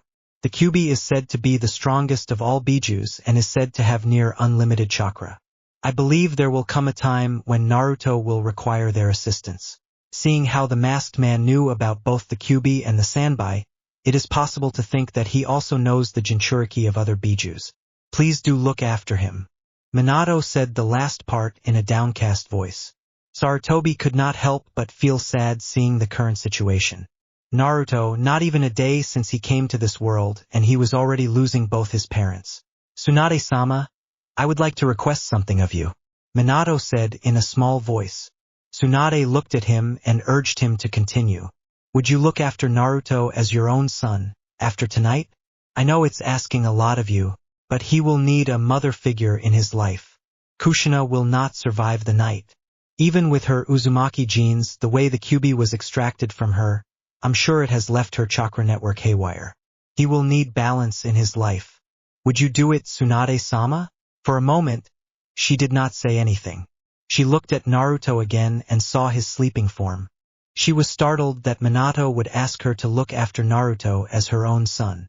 She knew growing up without parents would be hard for Naruto, and if by any chance the village comes to know of his Jinchuriki status, his life would become a living hell. She then thought about how her life would change if she does adopt Naruto. She couldn't help but feel happy upon thinking of raising Naruto as her own son. She never had a child of her own, and raising Naruto as a Senju will keep her legacy alive, even after her time comes. Tsunade looked at Minato with a determined face and said, "Yes, don't worry. I shall be the mother he needs. I will look after him like my own flesh and blood." Minato felt a little weight taken off his shoulders upon hearing that. He at least knew his son would grow up being loved by a mother figure. Kushina, too, felt happy and squeezed Tsunade's hand as a thank you gesture with her free hand. Suddenly they all felt a tremendous shockwave and they saw the imposing figure of the Kyuubi standing within the village. Not even a minute later, there was another large burst of chakra and the Three Tails was standing in another part of the village, particularly the crushed hospital. They all shared a knowing look and knew what was to come. They could see the Umbu running around the village, trying to evacuate as many civilians they could. Jiraiya immediately left towards the Three Tails, and Tsunade's Kage Bunshin dispelled herself to let the real one know of all the things discussed inside the office. The Sandame summoned Monkey King Enma. He too left in the direction of the Nine Tails. Minato sat down in a lotus position and quickly started amassing Senjutsu chakra. His eyes changed to become bar-like, and the outside of his eyes gained orange pigmentation. He got up from his position and took 2 sheets of paper from his drawer. He handed one to Kushina, who looked slightly better from the time he rescued her. Her healing abilities astonished him even to this day. Kushina, we should probably write a few words for Naruto for when he grows up. I will write instructions for Tsunade-sama to give this letter to Naruto once he's of age, to learn his true heritage. Minato said in a sad voice. Both the Kage-level shinobi wrote few words as quickly as possible for their son. A few lines in Kushina's case, since she still felt very weak. Whatever she was doing right now was solely due to her willpower, and then Minato put it on top of the Hokage's table. Minato quickly made 2 Kage Bunshins and gave them orders to take Kushina and Naruto to the place he intended to do the sealing ritual. Once Kushina and Naruto were out of sight, Minato steeled his resolve. He sensed out the masked man's chakra and disappeared to his location in a yellow flash. Meanwhile, all the clan heads had been informed about the imminent threat of the Kyuubi and the Sanbai in Konoha. Panic, fear, and worry were the obvious reactions from everyone. As soon as they received word of the information, they started gathering their respective civilians from the clansmen and began to get to safety. Those who were capable shinobi were preparing to go on the front line to get as many villagers to safety and contribute in staying in Kyuubi until their Hokage would arrive. Hiruzen, Jiraiya, and Tsunade had regrouped for a couple of seconds on top of a building, which gave them a wide view of the entire village. There were dozens of Umbu along with them on top of the building. Looking around the village, the 3 Kage-level shinobi witnessed as the 2 Bijus thrashed their tails and destroyed several buildings. Many villagers were caught off guard due to the sudden attack, but they could also see several shinobi getting the civilians to safety. Umbu, we move out and defend Konoha. Hi! Shouted the dozens of Umbu behind Hiruzen before dashing off into the distance to hold off the Kyuubi and the Sanbai until their Hokage could deal with the tailed beasts. Jiraiya, Tsunade. Hiruzen said, gaining their attention, make sure everything goes as to the plan. Times ahead of us will not be easy. But we must do what we must, for our village to exist in a few hours. This is our duty as ninja of Konohagakure no Sato. Scatter. Jiraiya and Tsunade listened intently to each word spoken by their sensei. They knew how serious the situation in front of them was, and they had to give it their all to come out of this alive. Both the Sanins immediately dashed towards the Three Tails. The Kyuubi and the Sanbai were engaged by many ninja from Konoha, moving to distract the beast, preventing damage that would be done. Many shouts could be heard from the different parts of the village where the 2 beasts were rampaging around. Yo! Kyuubi! Over here! Shouted one, throwing a bunch of shuriken at the beast. No! Kyuubi over here! Shouted another, throwing kunai with explosive tags. Of course, none of this did anything except pester the beast, making it more enraged. The Kyuubi roared and flicked its tails to get rid of the annoying flies. In another part of the village near the hospital, the Sanbai was staying put in his place and splashing water from its mouth all around himself to wash away the annoying humans who were throwing different weapons at him. Sanbai, you blind? I'm over here. Where do you think you're aiming, you beast? Shouted an Umbu who succeeded in gaining the Biju's attention. The Sanbai was about to squash the Ningans with his paw when suddenly a kunai with an explosive tag exploded near his right eye, which he kept close all the time. Irritated by this action, the Sanbai went to open its mouth and started gathering blue and black chakra near its mouth. The shinobi battling the Three Tails knew whatever the beast was doing was nothing good. Just as the Sanbai was going to launch the Bijudama on the shinobi in front of it, a chakra-enhanced punch by Tsunade sent it flying up, which in effect sent the Bijudama flying up and exploded away from the village. Everyone stay back, Jiraiya and I will deal with the Three Tails. Some of you go to Sarutobi-sensei and help him deal with the Kyuubi.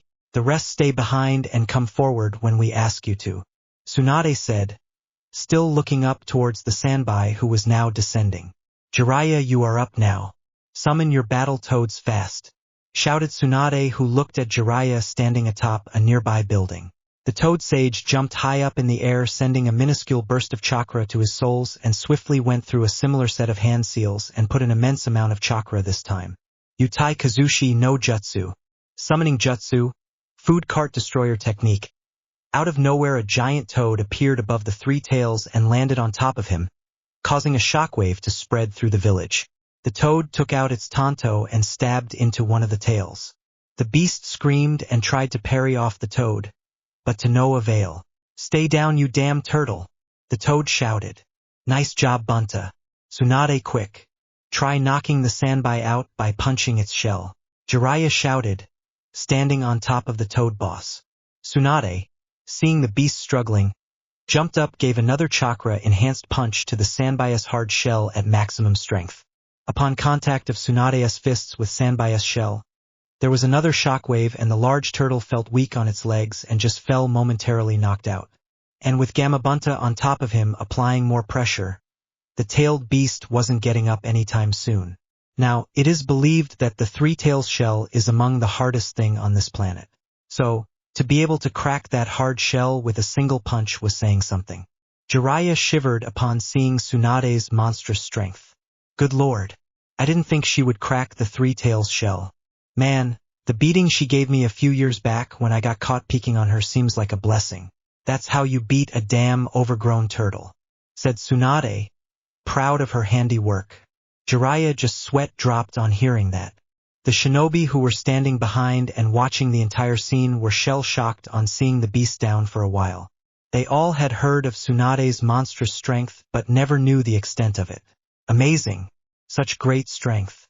So, this is the power possessed by one of the Sanins, said one of the awestruck Umbu. Alright, for Umbu, come here and form a Shishinjin barrier across us. That would immobilize the three tails from going elsewhere, formulated Jiraiya. The Umbu did as they were told and formed a purplish barrier trapping the three tails, Jiraiya, Gamabunta, and Tsunade. Inside the barrier, phew, it's a relief this turtle got put down for a while, said Tsunade. Yes, that is. Now, all we have to do is wait for Minato to summon us to the location of the sealing ritual, said Jiraiya tiredly. Few minutes earlier, in a forested area outside Konoha, Minato had soon appeared in a forested area outside of Konoha and came face to face with the masked man. Both the men were eyeing each other, but the Yondaime could swear the masked man was smirking upon seeing the fate of the village. This time, Yondaime, we fight on even grounds, said the masked man. I wouldn't call having the Sharingan fighting even, now would I? Are you Uchiha Madara? Minato said. Maybe, maybe not. Who I am is not important or relevant to this world anymore. Yes, it doesn't matter who you are. Madara Uchiha or not, I shall put you down. Why are you targeting the Leaf Village? Minato asked. Who knows, said the man as he brought a long chain, some of it wrapped around his hand, from his black cloak. Maybe it's for war, maybe it's for the peace that I want to bring to this accursed world. Minato did not say anything to that. This man had dangerous ideals. He looked at the man before him, who was shrugging as if warming up, then saw the chains drop down from his cloak. He looked ready to fight.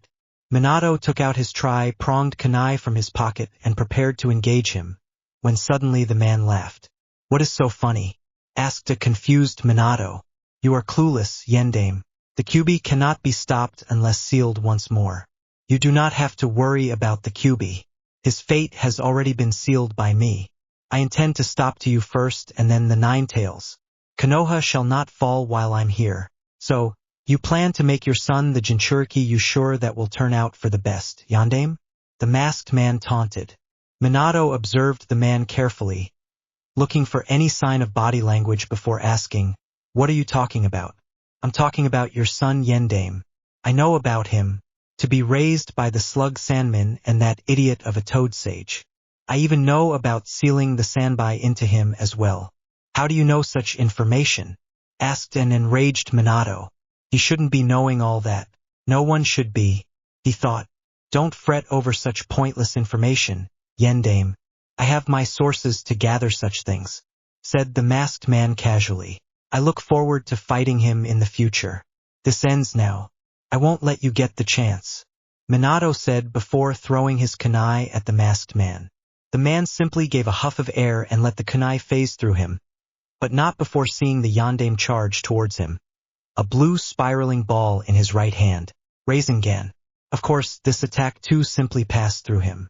Too slow, Yondaime, the man said before he pulled on his chains and whirling around to face him, only to find he had disappeared again. He sighed and turned to face the Hokage still waiting in the clearing. Minato still had the Rasengan in his right hand and had two tri-pronged kunai in his left hand.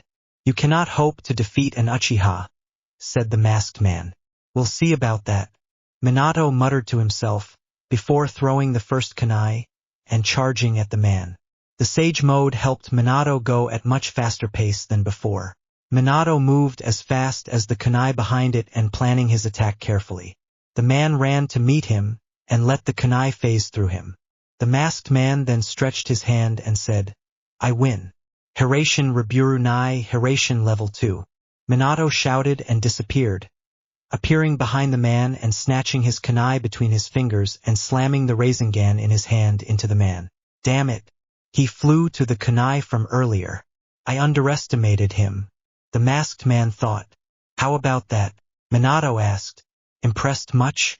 Now you will definitely will be.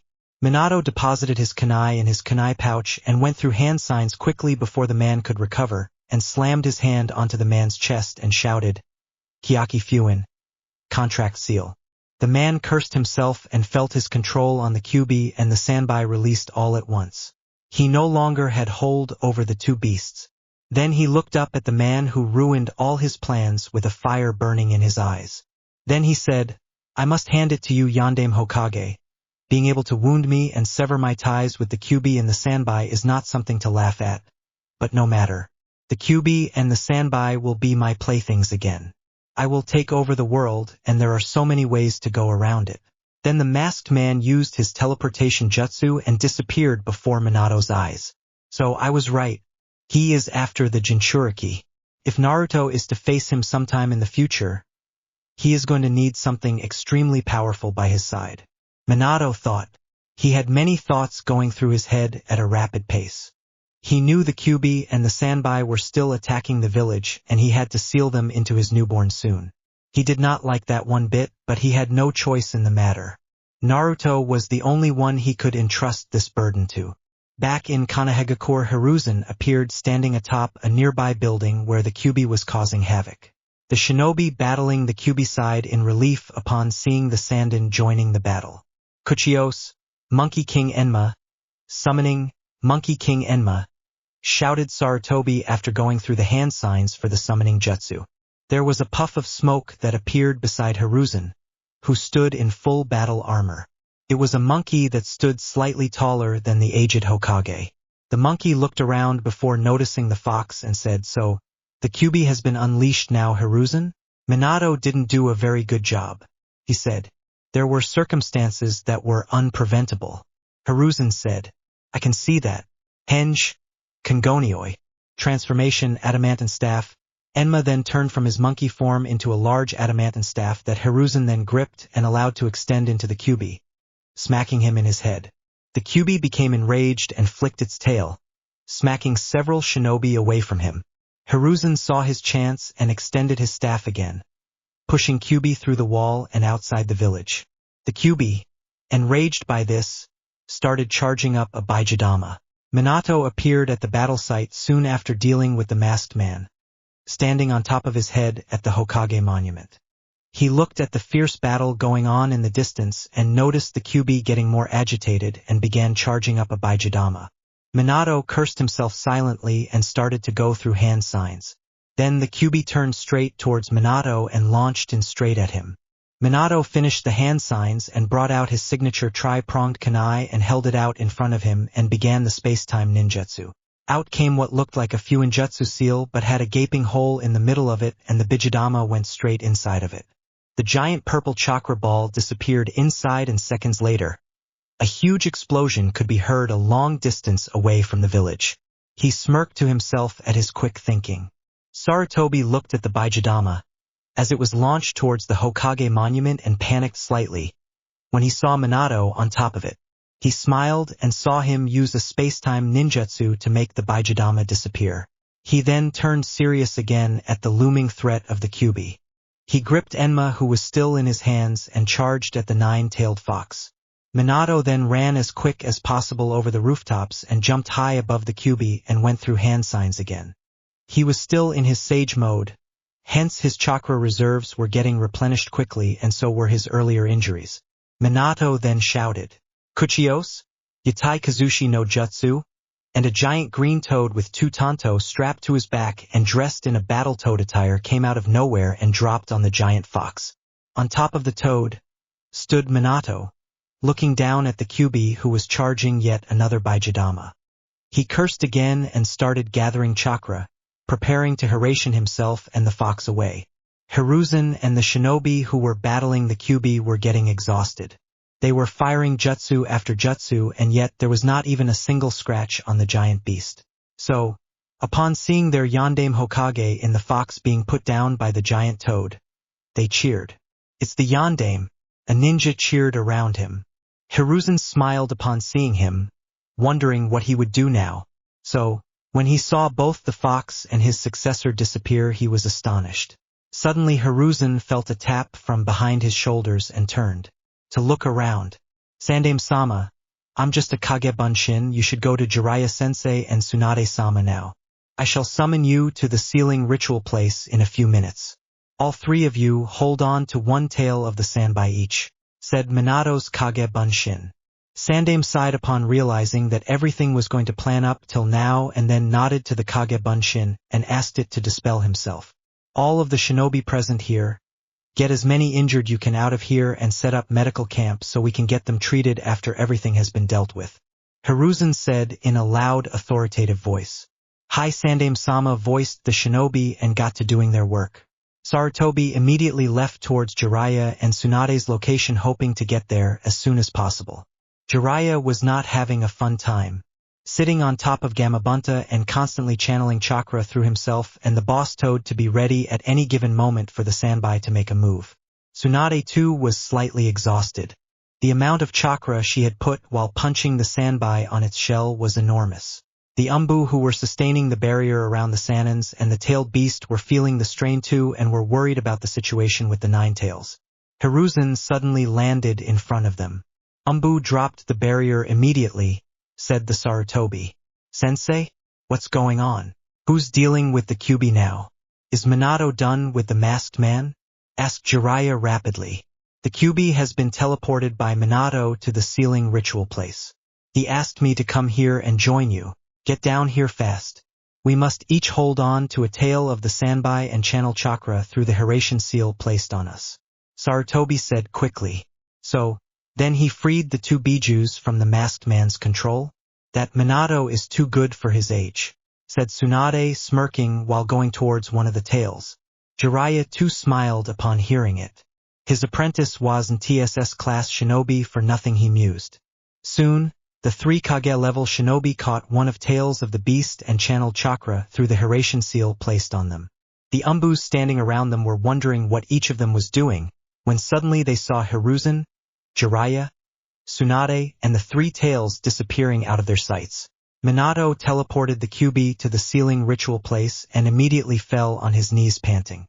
He was running dangerously low on chakra now, and his sage mode had long since faded. He saw Kushina to the side along with Naruto, who was resting on her lap sleeping peacefully. He had a few tears coming from his eyes upon seeing his child. He never wanted all of this to happen to his child. He steeled his resolve then and approached them. "Kushi-chan, it's time.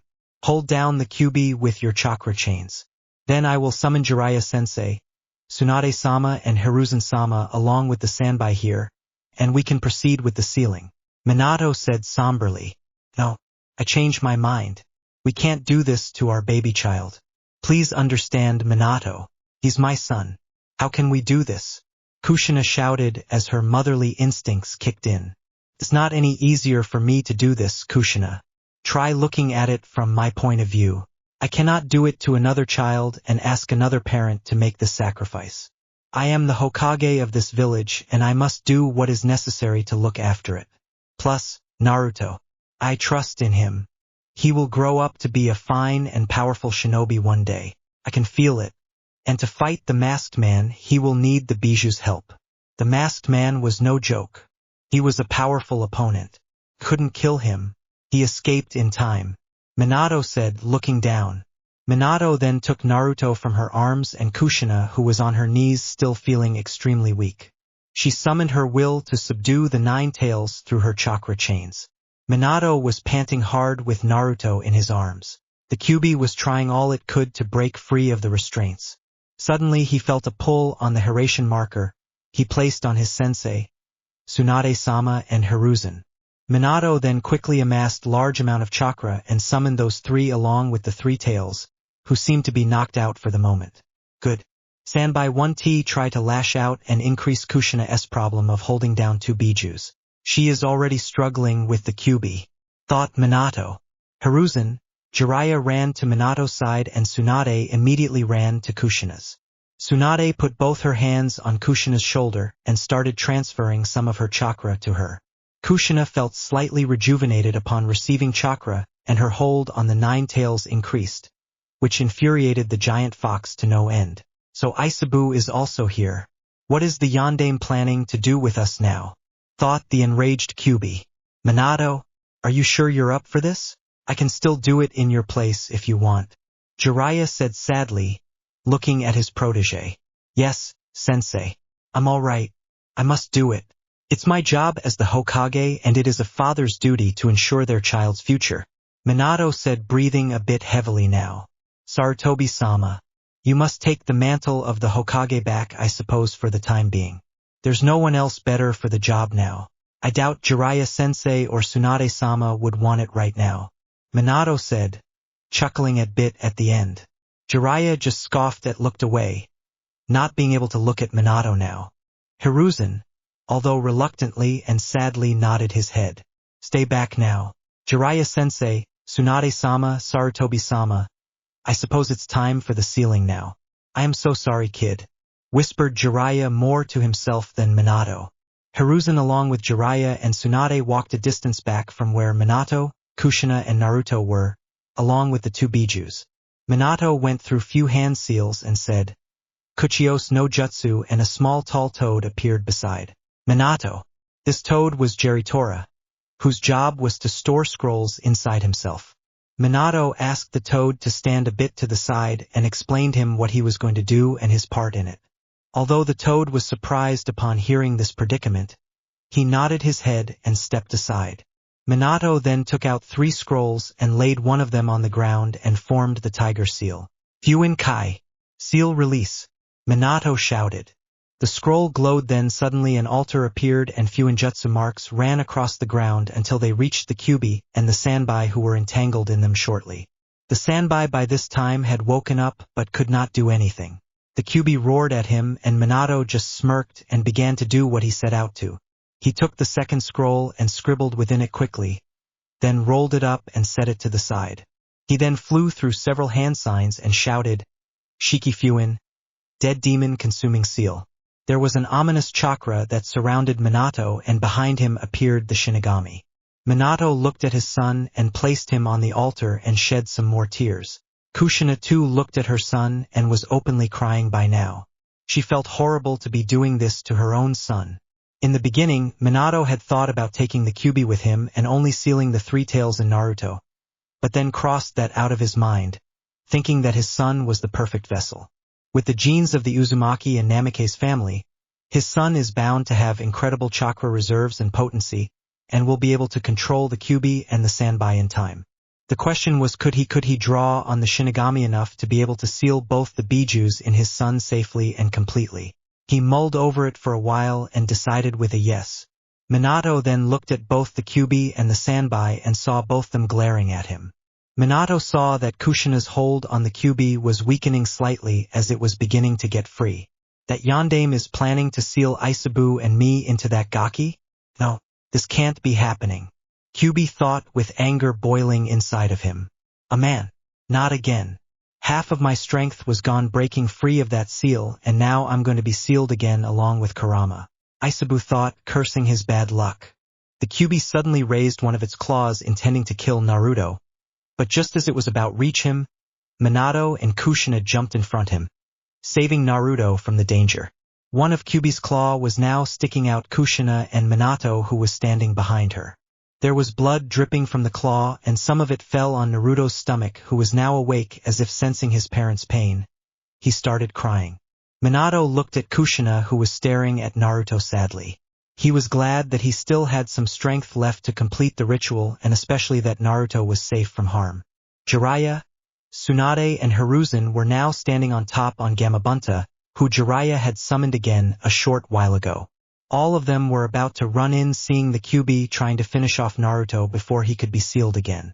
They did not know whether to be glad that Naruto was safe or cry about the fact that both Minato and Kushina were just impaled by one of Kyuubi's claw.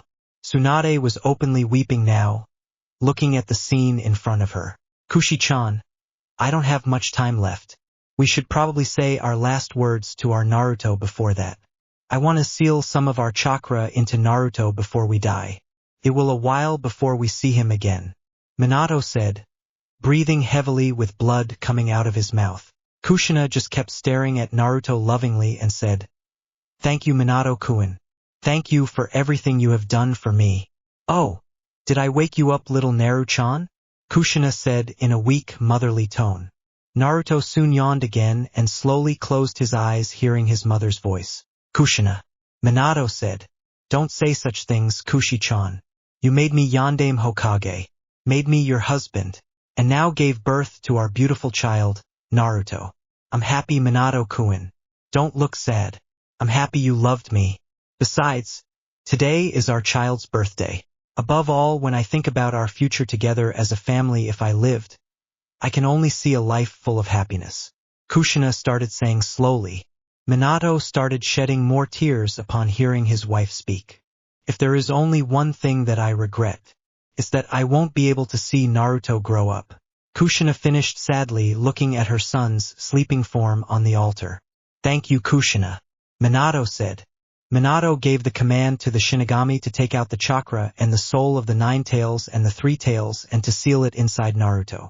The ominous being put his hand through Minato's soul and stretched his hand towards the Kyuubi and the Sanbai and grabbed their soul and chakra, dragged it inside the newborn baby, and instantly a spiral-looking seal appeared on Naruto's stomach. "It's time to finish the hack Fuin seal, Kushi-chan," Minato said slowly. "Naruto, don't be picky with your food. Eat lots so you can grow big and strong. Take baths every day and stay warm. And don't stay up late at night.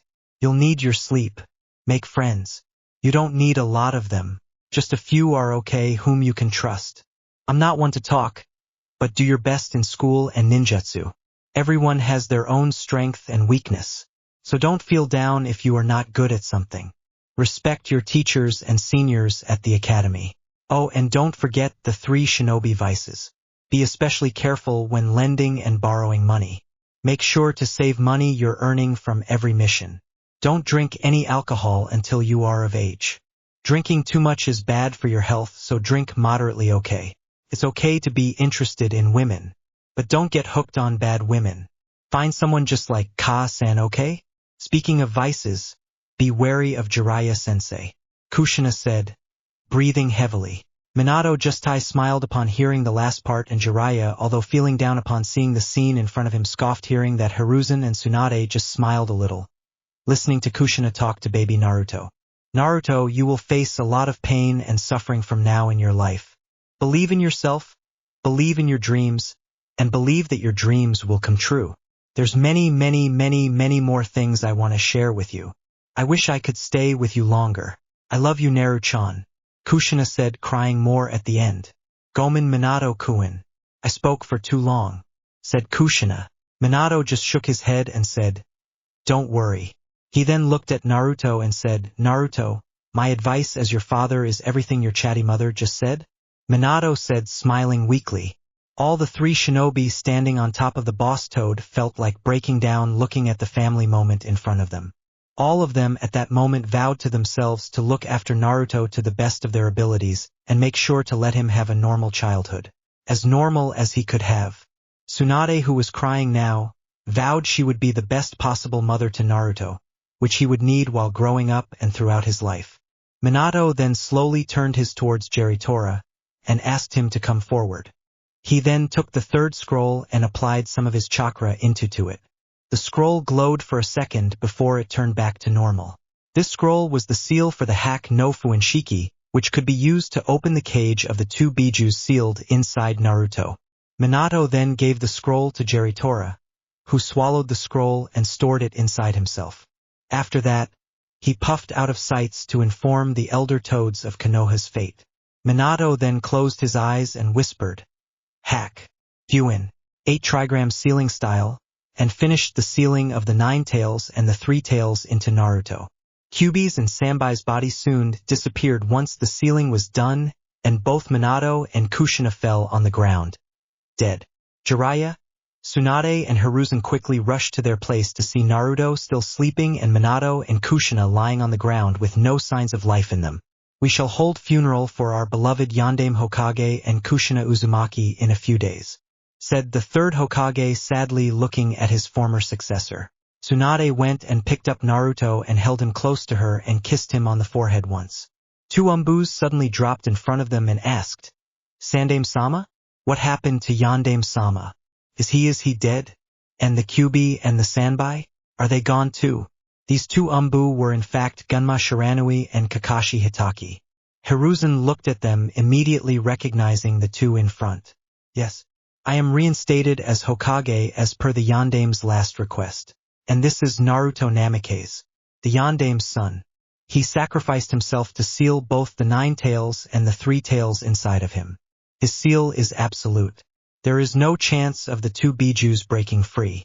Please do not tell about Naruto being his son to anyone else for now and about his Jinchuriki status. You both were close to Minato, hence my reason for telling you the truth," Hiruzen said. Jiraiya and Tsunade, who were standing beside Hiruzen, nodded to confirm what he just said. The 2 Umbu were shell-shocked and felt extremely sad upon hearing it, but they did a good job in hiding their shock and pain. "Hi, Hokage-sama. Go back to the village and inform everyone that the 2-tailed beasts have been defeated by our Yondaime Hokage, and that he sacrificed his life to defeat those 2 and saved our village from being perished," ordered Sarutobi. The 2 Umbu nodded, and with that the Umbu disappeared to inform the others of the situation being dealt with, and get the injured to treatment now. "Jiraiya, Tsunade, let's get back to the village. It's been a long night today, and I would like some rest," spoke the old Hokage tiredly and in a dismal voice. They sealed off Minato's and Kushina's body in a body containment seal and slowly walked back to the village, with Naruto sleeping peacefully in Tsunade's hands. 2 days after the attack, Konohagakure no Sato had once more survived one of the biggest catastrophes thrown at them. Surviving the attack of 2-tailed beasts is not something one can take lightly. Many civilians as well as shinobi had perished due to the monsters which the humans called the Kyuubi and the Sanbai. Several of the clans were hit hard due to the attack. Many shinobi from the Nara clan as well as the Aburame clan had died, while the Kyuubi, the Inuzuka clan head Tsum Inuzuka, bared great dislike towards the 9 tails for taking her husband away. Although many felt odd that the shinobi from the Uchiha clan were nowhere to be seen during the confrontation with the 2 biju on the front line, they did not voice their concerns regarding the matter. The village was not destroyed completely. It's mainly due to their beloved Yondaime Hokage, Minato Namikaze, who prevented a Bijudama to be blasted inside the village perimeters.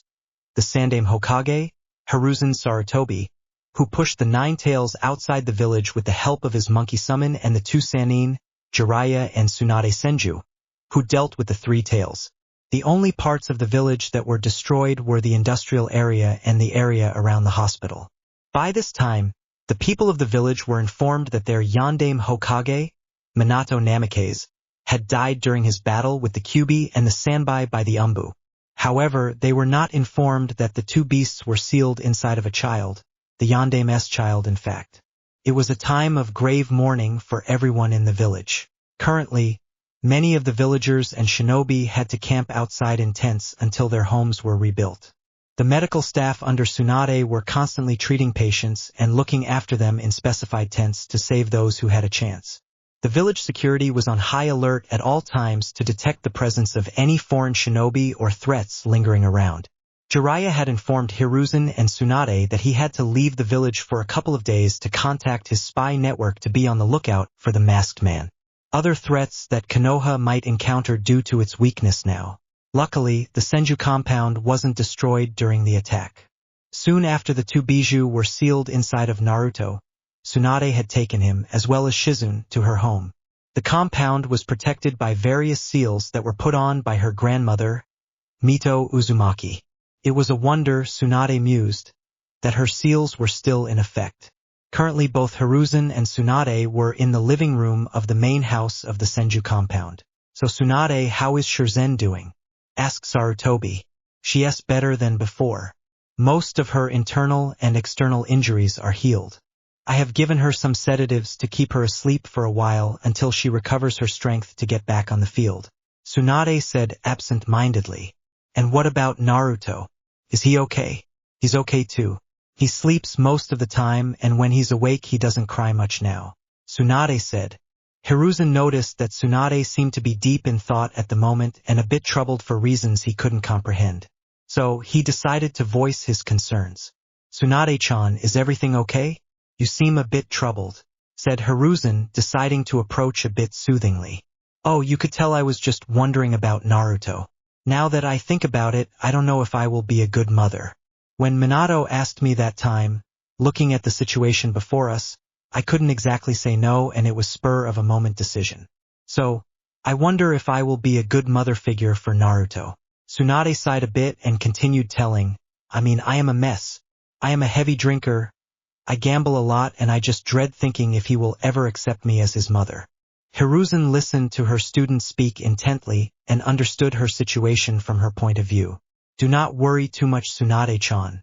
Minato and Kushina trusted you. Hence they decided that you should be the one to raise their child.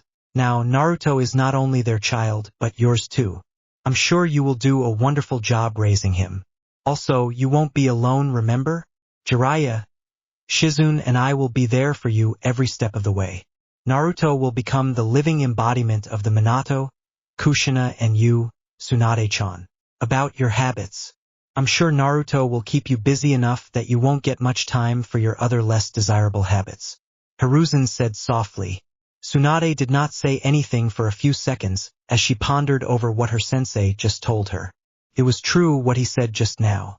As time passes, hopefully, she can come out of her shell which she created around herself and enjoy life around her more, and maybe Naruto could become the reason for that. She knew she loved Naruto.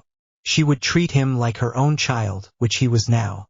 She knew most of her time would pass by looking after her son, and that would keep her busy. My son? Tsunade thought. That thought alone brought a sudden smile and change of mood to her face, which did not go unnoticed by Hiruzen. She looked at Hiruzen and said, You're right, sensei. I should not dwell in such thoughts anymore. He's my son now and nothing is going to change that. He's Senju Naruto, heir to the Senju clan and son of Senju Tsunade. Tsunade said the last part a little proudly. Hiruzen smiled upon seeing the determination in her eyes. It reminded him of the times when Tsunade was hell-bent on doing something, and most of the time it ended up doing it her way. That's good to hear, Tsunade-chan, said Hiruzen. So, how are you liking it back in your office, Hokage-sama? Asked Tsunade slyly. Hiruzen caught the mocking tone at the end and growled. It was a well-known fact that none of the Kages ever liked to do paperwork. Oh, don't you dare. The paperwork is endless. I feel the rest of my hair will fall sitting behind that desk and signing those accursed papers. Tsunade had to hold in a laugh upon hearing that. Anyway, what are you doing here? Sensei, shouldn't you be busy in your work? Oh yes, I almost forgot what I came here for. There will be a village gathering at Hokage Tower this evening, and I will be making an official announcement regarding Minato and Kushina's death, and about my reinstatement as Hokage. There will also be a council meeting tomorrow with the Shinobi and Civilian Council regarding the reconstruction of the village, finances and other matters about the welfare of the village, said Hiruzen seriously. You must keep the Civilian Council and those three elders at bay, sensei. Minato did a good job in reminding them that it is a shinobi village and it's ruled by the Hokage. My grand-uncle had set several laws regarding the Civilian Council and set them up only for the civilians' welfare. They must be reminded of their position, should they try to usurp their power again, said Tsunade. Yes, Tsunade. I'm aware of that.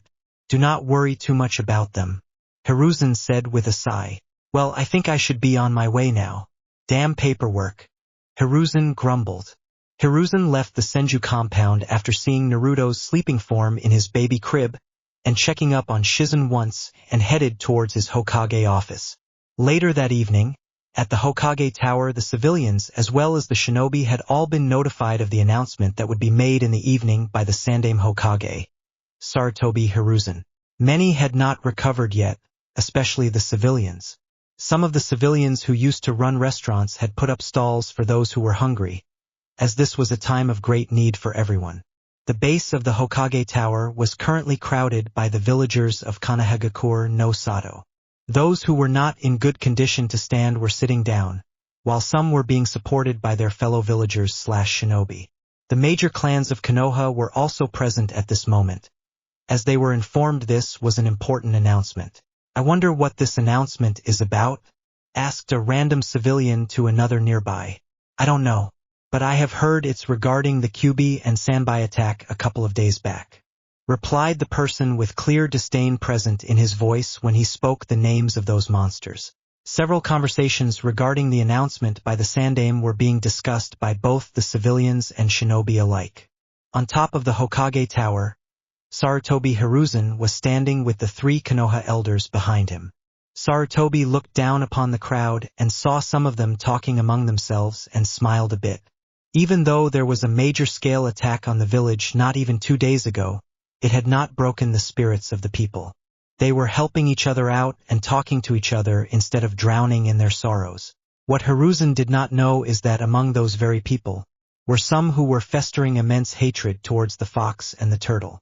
The hatred that was developing in their hearts would soon consume them and drive them to do something unimaginable. Sarutobi looked back at his advisors and they indicated that he should start with the announcement. The aged Hokage applied some chakra to his voice and spoke. Citizens of Kanahagakure, it is good to see that people are helping each out in this time of need. A village is not made up of buildings and rules. Rather, it's made of the people that reside in the village.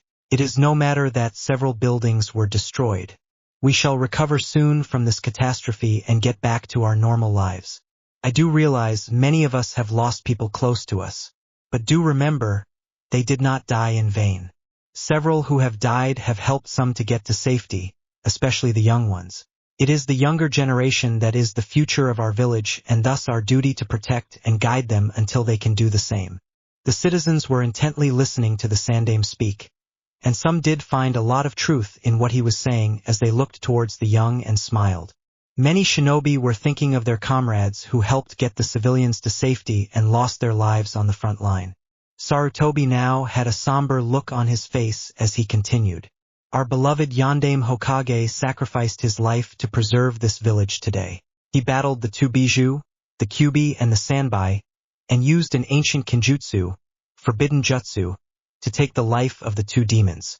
Kushina Uzumaki, our deceased Hokage's close friend, also assisted him in performing this jutsu.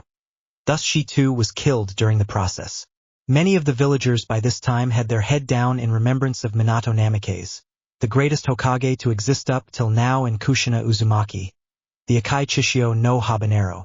The shinobi who knew Minato and Kushina well shed some tears too. Sarutobi exhaled a deep sigh and said, as per the Yondaime's last wish, Sarutobi Hiruzen, the Sandaime Hokage of Kanahagakure no Sato shall retake the position of Hokage. We will hold a funeral for our deceased Hokage and all those who sacrificed their lives for the future of this village. All the people standing in the crowd nodded and smiled at Sarutobi's words and cheered that he would be retaking the position as the leader of the village. Soon after the announcement was made, Hiruzen saw the people leaving back to their homes, and he too turned to leave the office to catch up with his paperwork, when a voice stopped him. Sarutobi, don't forget about the council meeting tomorrow. It is important that we get the village running smoothly as soon as possible. The other nations might consider this a good time to show their superiority to us, said Hamura. Hiruzen nodded and was about to leave again, when another annoying voice stopped him. What of the Jinchuriki, Sarutobi? asked Danzo. "Says Hokage-sama to you, Danzo. Do not forget your place. I am still the leader of this village, and even though you are an advisor and hold a certain amount of power, it is still beneath me. And no, there is nothing to discuss about him right now.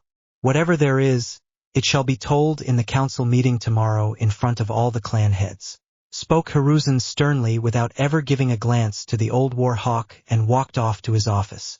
Unnoticed by anyone else, Danzo had gripped his cane tightly upon being put down like that. It still infuriated him that Tobirama had picked Hiruzen as Hokage instead of him. "No matter. My time shall come. I will continue to protect my Konoha from the shadows. All I must do is play my cards right and wait for the right opportunity," thought Danzo. He looked towards Koharu and Hamura and disappeared in a sunshin after giving them a nod. "Do you think it's wise, Hamura? To side with Danzo against Sarutobi? Hiruzen may be a pacifist, but our village has still come on top in 2 great shinobi wars with him as leader, and he's still among the strongest Kage in the elemental nations," Koharu said after seeing the look on Danzo's face. Both Hamura and Koharu knew how infuriated Danzo had become when Hiruzen was given the position of Sandaime Hokage. They were also the only ones in the village who knew the workings of the Root Anbu who worked under Danzo's command. Both knew they had become old and were not much of use in the battlefield, but could still prepare the young to do their duty properly, that is, the protection of their homeland. "We have become old, Koharu. It is true some of our ideals do not match that with Hiruzen's, but yes, you are right. Sometimes it's hard to look at Danzo the same way I used to look at him earlier. He was different when we were all under the guidance of Tobirama-sensei. Our village is built on the foundation of the will of fire. I do not want to change that. We old people are not the ones who should stand out among everyone. It is the job of the younger generation," Hamura said, looking straight down at the village, his home. "So what should we do? We know what Danzo does is not ethical, but he is still useful to the village." Hamura thought for a few moments and said, "We'll keep an eye on him. He trusts us as of now. So, it will be much easier for us to keep him in check, and if he ever endangers our village, he will have to be put down. We'll discuss this later with Hiruzen in private." Both then headed back to their place after their discussion. It was night time in the village, hidden in the leaves. Most of the people by this time were asleep in their tents, while some of the shinobi were patrolling on the outskirts of the village to keep a lookout for any enemy ninja or other threats. While the village was deep in sleep, Hiruzen was cursing to himself, sitting at his desk in the office, for retaking the position. Not even a few days since he retook the job, and his desk was already flooded with so much damn paperwork.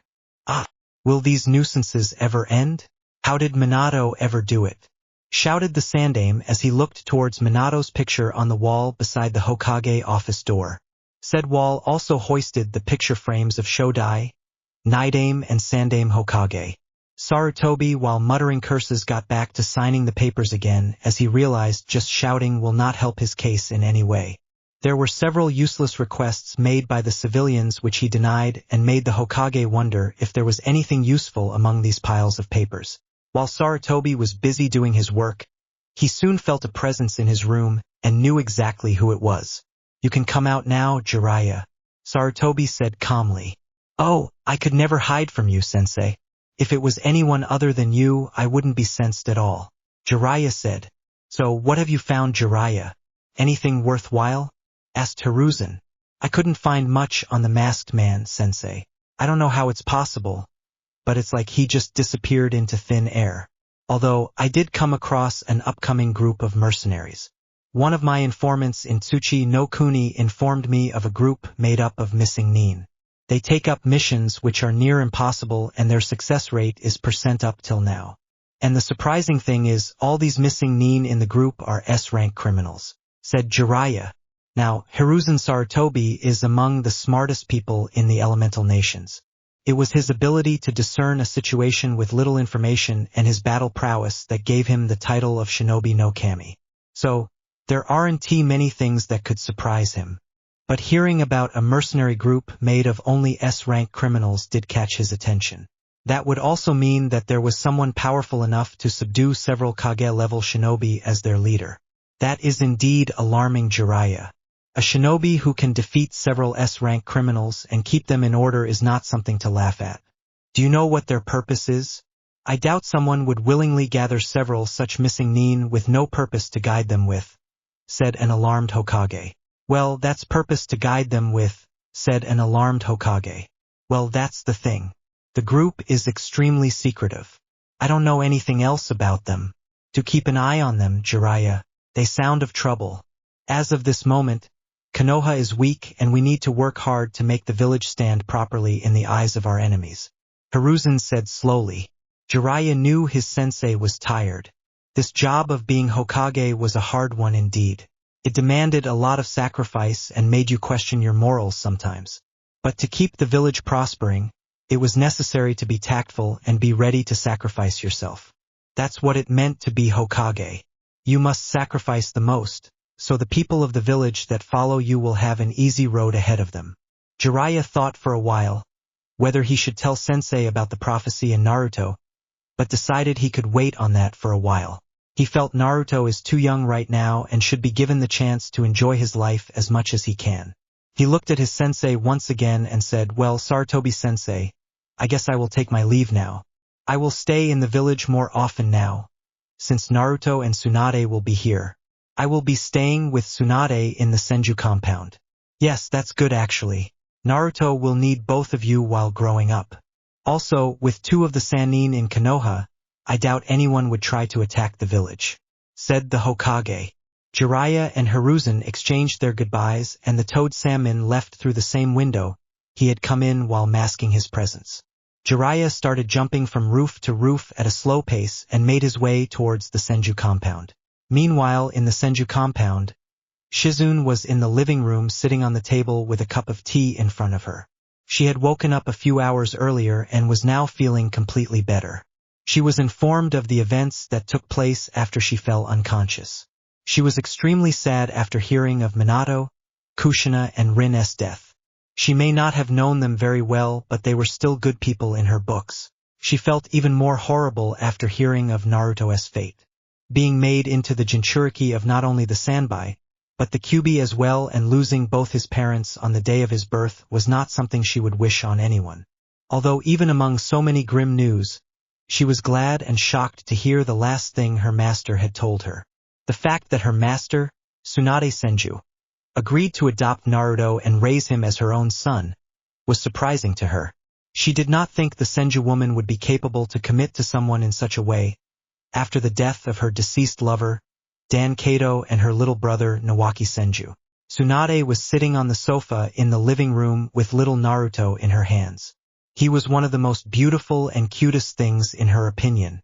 She sat in an Indian position with both legs crossed and Naruto cradled safely in her arms. Naruto, meanwhile, was sleeping peacefully. After Hiruzen had visited Tsunade, Naruto had woken up a while later and surprisingly, he did not cry. She expected the child to cry considering most babies of his age do when they wake up from a nap. Although she did notice he felt uncomfortable when she was away from him. Tsunade felt extremely happy that her son felt such an attachment to her already. He would always have a wide smile on his face and giggle when he is in her arms awake. She had spent most of the time today sitting at the koi pond in the Senju compound with little Naruto in her arms. As she was lost in her thoughts, she felt a slight movement in her arms and looked down to see those curious violet eyes looking at her. She immediately got rid of her thoughts and smiled and said, "Oh, my little Naru-chan is awake. Did you have a good nap?" asked Tsunade in a very motherly tone. Naruto just stared at her and smiled once again while moving his tiny hands in air up and down. Tsunade, seeing his happy face, seemed to take that as a yes and leaned down to kiss him on his forehead. Shizune, who was sitting on the side, smiled upon seeing the interaction between Naruto and Tsunade. "I am really glad for you, Tsunade-sama. Now you can put down the wall that you grew in your heart and be happy again. I am sure you will be a wonderful mother to Naruto," she thought. Unknown to the two women, a person had just entered the room from the open window in the living room and immediately had a massive nosebleed upon seeing the situation in front of him. What he saw was the massive cleavage of Tsunade while she was leaning down to kiss Naruto on his forehead. Both Tsunade and Shizune got into defensive stances upon hearing the intruder. When they saw who it was, Tsunade had a scowl on her face and said, "Out of all the people, it had be him. Damn that pervert." Shizune approached Jiraiya and tried to wake him up, as he had a perverted grin on his face. Naruto during all this time just kept staring at the strange man who entered and was now lying on the floor. After around 20 minutes or so, when everything was settled down, Jiraiya, Shizune and Tsunade with Naruto in her arms were sitting on the sofa. "So what are you doing here, Jiraiya?" asked an irritated Tsunade after she fixed her clothes. "Can't a man come to visit his godson? I just came back to the village a while back after contacting my spy network. So, I thought I should see little Naruto and you, yeah right? All you want to see is perverted stuff," mumbled Tsunade. Jiraiya just scoffed and looked at Shizune and said, "How are you now, Shizune? Feeling better now?" "Yes. Thank you, Jiraiya-sama. Tsunade-sama treated all of my injuries and I'm fine now," said Shizune. "Tsunade, I will be staying in the village a lot more now. I want to be there for Naruto while he grows up. It's still hard to believe Minato and Kushina are gone, but their legacy and now your son, Naruto, is still here. So I want to be there by his side," Jiraiya said in a soft tone, looking at Naruto, who too was staring at Jiraiya. Tsunade felt a bit down thinking about Minato and Kushina, but she knew it was no use thinking of what has already happened. She then looked down at Naruto and saw him staring at Jiraiya and smiling a bit. "I guess it will be okay. Naru-chan will need a male figure in his life," thought Tsunade. "If you ever try anything perverted and do something inappropriate around him, Jiraiya, I swear you won't be a man anymore after that," threatened Tsunade. Jiraiya just gulped and nodded his head, listening to Tsunade, while Shizune was covering her mouth, trying not to laugh at that. Tsunade could be scary when wants to be. For the next few hours, Tsunade and Jiraiya chatted with each other, while Naruto was being held by Jiraiya. Shizune went to the kitchen to prepare dinner for everyone. After the dinner was made, Tsunade put Naruto back in his baby crib as he showed signs of falling asleep. The three adults then had their dinner in a tranquil way, where Tsunade, Shizune and Jiraiya were talking about Naruto and how he would grow up. The next day, Jiraiya and Tsunade were both currently in the Hokage's office sitting on a futon. Naruto was currently all wrapped up in a forest green blanket and awake in his mother's arms. He would often yawn and close his eyes for a while and at times look around the office with his wide innocent eyes. Sarutobi was standing near the window looking down at his village and puffing at his pipe. "So, Sarutobi-sensei, when does the meeting start and why did you wish to talk to us before it?" asked Tsunade. "Tsunade, during the council meeting, many topics will be brought forth. Reconstruction of the village, finance situation, shinobi duties during this time, and the attack on the village," spoke Hiruzen. "Yes, you told me, sensei. What about it? Obviously, you didn't just want to speak with me and Jiraiya for those matters privately. I know. What I mean about the attack on the village is of the fate of the two Bijou. Some of the people are not so ignorant as to believe that a mere human could kill a Bijou. I am certain that Danzo will bring up that topic, seeing as how he approached me yesterday regarding the Jinchuriki," said Hiruzen calmly. "What? But how does he know? He was not even on the battlefield. And I'm pretty sure none of us would just go to him and tell him about the Kyuubi," Tsunade said worriedly. "Don't worry. I put down any discussion he could have brought right there. We have to reveal Naruto's heritage to the Shinobi Council and also the fact that he's now your adopted son as per Minato's last wish, which he also stated in a letter," Sarutobi said, taking out a letter out of his desk. He then handed the letter to Jiraiya and Tsunade, who then went over the letter once each. Minato was always a smart person. Even during battle, he remembered to make sure Naruto will have a good life, said Jiraiya. Both Tsunade and Sarutobi nodded their head at that, remembering some of the instances when both were appalled by the sheer brilliance and kind nature which was exuded by Minato. "Tsunade, I must warn you, you may not like some of the things Danzo might say during the council meeting or some of the reasons he may bring forward to be handed custody of Naruto. So please refrain yourself from destroying anything." Hiruzen spoke, looking at the slug Sannin. "I will try, sensei. Can't make any promises. Naruto is my son now. If someone tries to do any harm to him, they will meet fist sooner or later." The tone in which Tsunade said that made both Jiraiya and Sarutobi flinch a bit. I hope everything goes well. You can be scary when you want to be, Tsunade-chan, Hiruzen thought. While Tsunade, Jiraiya and Sarutobi were discussing their matters, there was a knock on the office door, followed by an enter from Sarutobi. A few seconds later, a woman in her mid-20s with short brown hair entered the office. This was Matsuki, the secretary of the third Hokage. She walked inside and saw Tsunade and Jiraiya standing there with Hiruzen. Her eyes then fell on the small blonde-haired baby that was Naruto sleeping in Tsunade's arms. She wondered who the baby was and then realized she spaced out for a few seconds. She turned to face her Hokage and spoke, "Hokage-sama, the council is ready for the meeting. All the clan heads and the members from the civilian council have gathered in the council chambers along with the 3 elders. Thank you for your assistance, Matsuki-san. We will be there shortly. You may go back now." Hiruzen acknowledged. Matsuki bowed once and left the office to get back to her desk to continue her work. Sarutobi, Jiraiya and Tsunade, along with Naruto too, left the office towards the council chambers. The council chamber was currently in a bustle of activity as they waited for the last 3 members to come in for the meeting. There was an air of tension in the room which was evident on the faces of all the council members. Most of the clans as well as the members from the civilian council had lost someone close to them during the attack 3 days earlier.